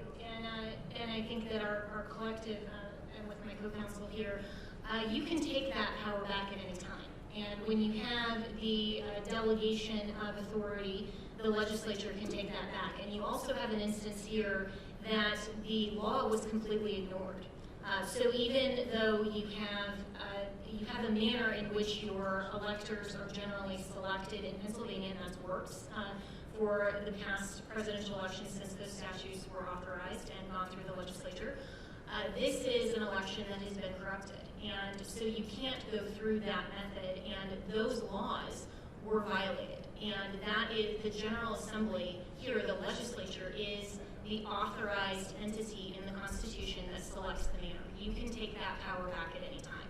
And so when the laws were ignored, and that's where we have, and why we have all of this evidence to bring to you, is to show you each of these different types of ways that election officials have violated the manner in which you, as the General Assembly, have prescribed in the law how you select your electors. Because they violated that law, you have the constitutional authority to craft a remedy. You can take that power back at any time. You don't need a court to tell you that. So absolutely, and you can look at that, you can look at the federal law for elections. This is your constitutional prerogative. State legislature, in the context of Article 2, Section 1.2, means state legislature, period. You also delegated it to the very people whose conduct is in question and whose you're asking them to investigate themselves. So given the fact that this is your sole constitutional right and authority, you can always assume constitutional authority when you delegate it back. You also have a rational basis for doing it because you're asking them, when this was done, one might argue, or at least that's one of the interpretation of the fact, deliberately by the governor, by the elections commissioner, who issued absurd opinions, telling people to violate the law.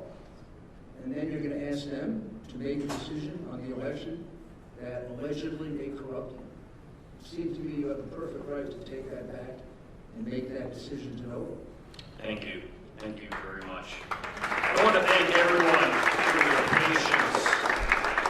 The public, our many witnesses, our senators and representatives. As you've seen today, this COVID pandemic has made holding a public hearing a little bit more challenging than usual, but we have still received an enormous amount of information today, information that we will share with every one of our members. There's no doubt in my mind that we will pass legislation in the House and the Senate based on what we have learned today. I also want to thank Senator Mastriano, Doug, and his staff. Enormously helpful today. It really goes without saying, we would not be here without Doug Mastriano.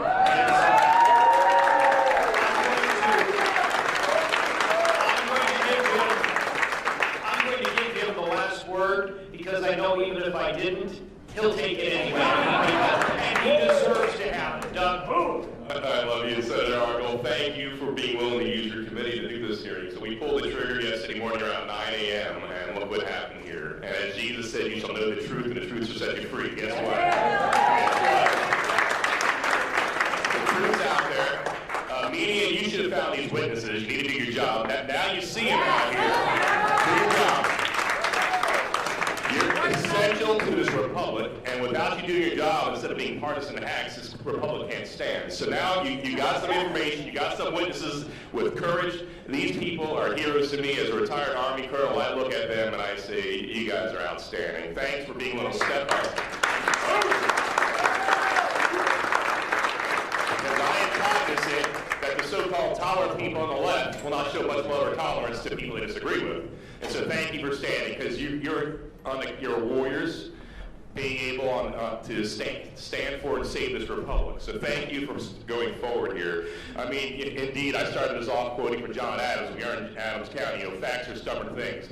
There's a lot of hard facts out there, and guess what? As history and change in 1863 in Gettysburg, back then it's July 1st, 2nd, 3rd. So on this day, history is changing for our country and state. Back in Gettysburg.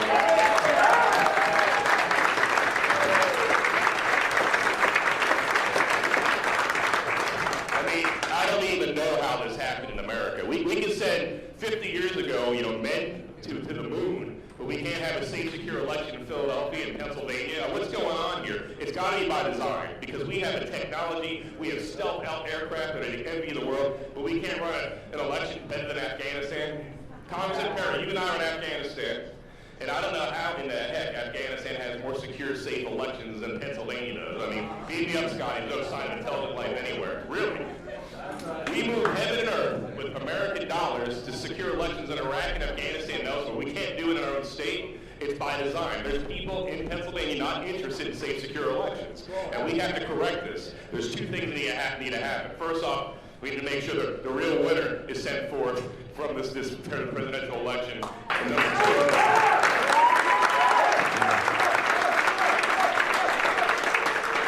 Number two, we need to fix it so it doesn't happen ever again. I can't believe we're having this conversation here in Pennsylvania. This is the kind of stuff I hear about that goes on in Belarus under Lukashenko, or in Russia under Putin, under Saddam Hussein's Iraq. Really? Here in our state? I mean, this is disgusting to me. I watched when I was doing strategy in Russia, Putin's people stuffing ballot boxes. The same thing that happened in Pennsylvania. When I saw that 15, 20 years ago, oh, thank God we're not like that. What happened? What happened? We're not going to let it stand.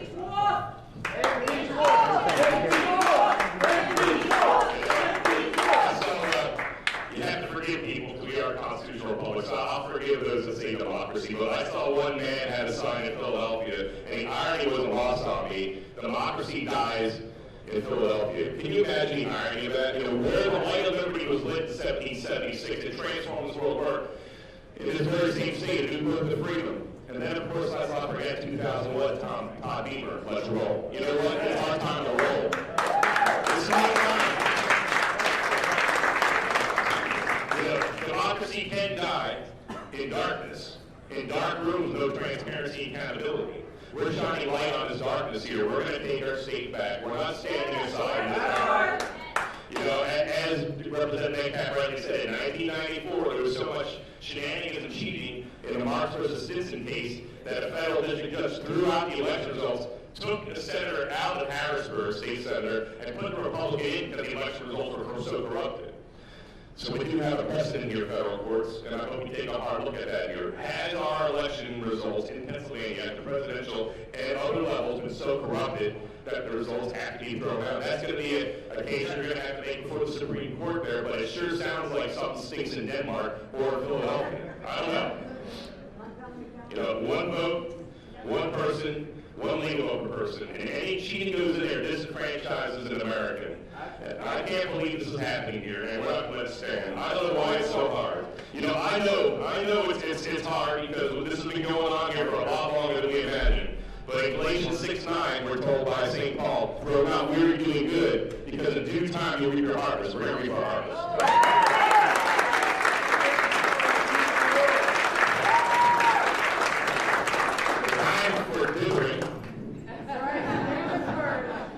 The time for dithering and deliberation is over. It's time for decisive action.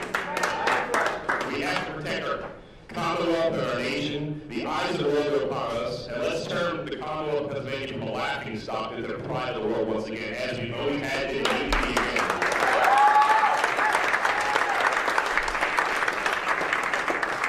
This is our day, this is our hour, this is our their time. So yes, Mr. Franklin, a Republican can keep it. We're going to keep it. And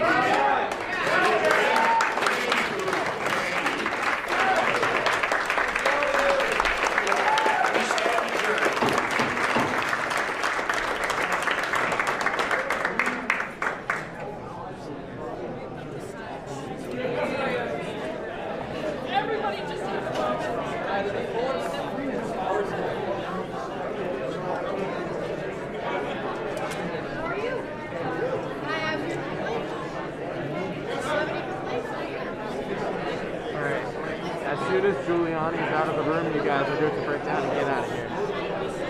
Thank you. I need to head to the fire station for my volunteership. I'm bolted. Oh, wow. But I'll see you guys later.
Thank you.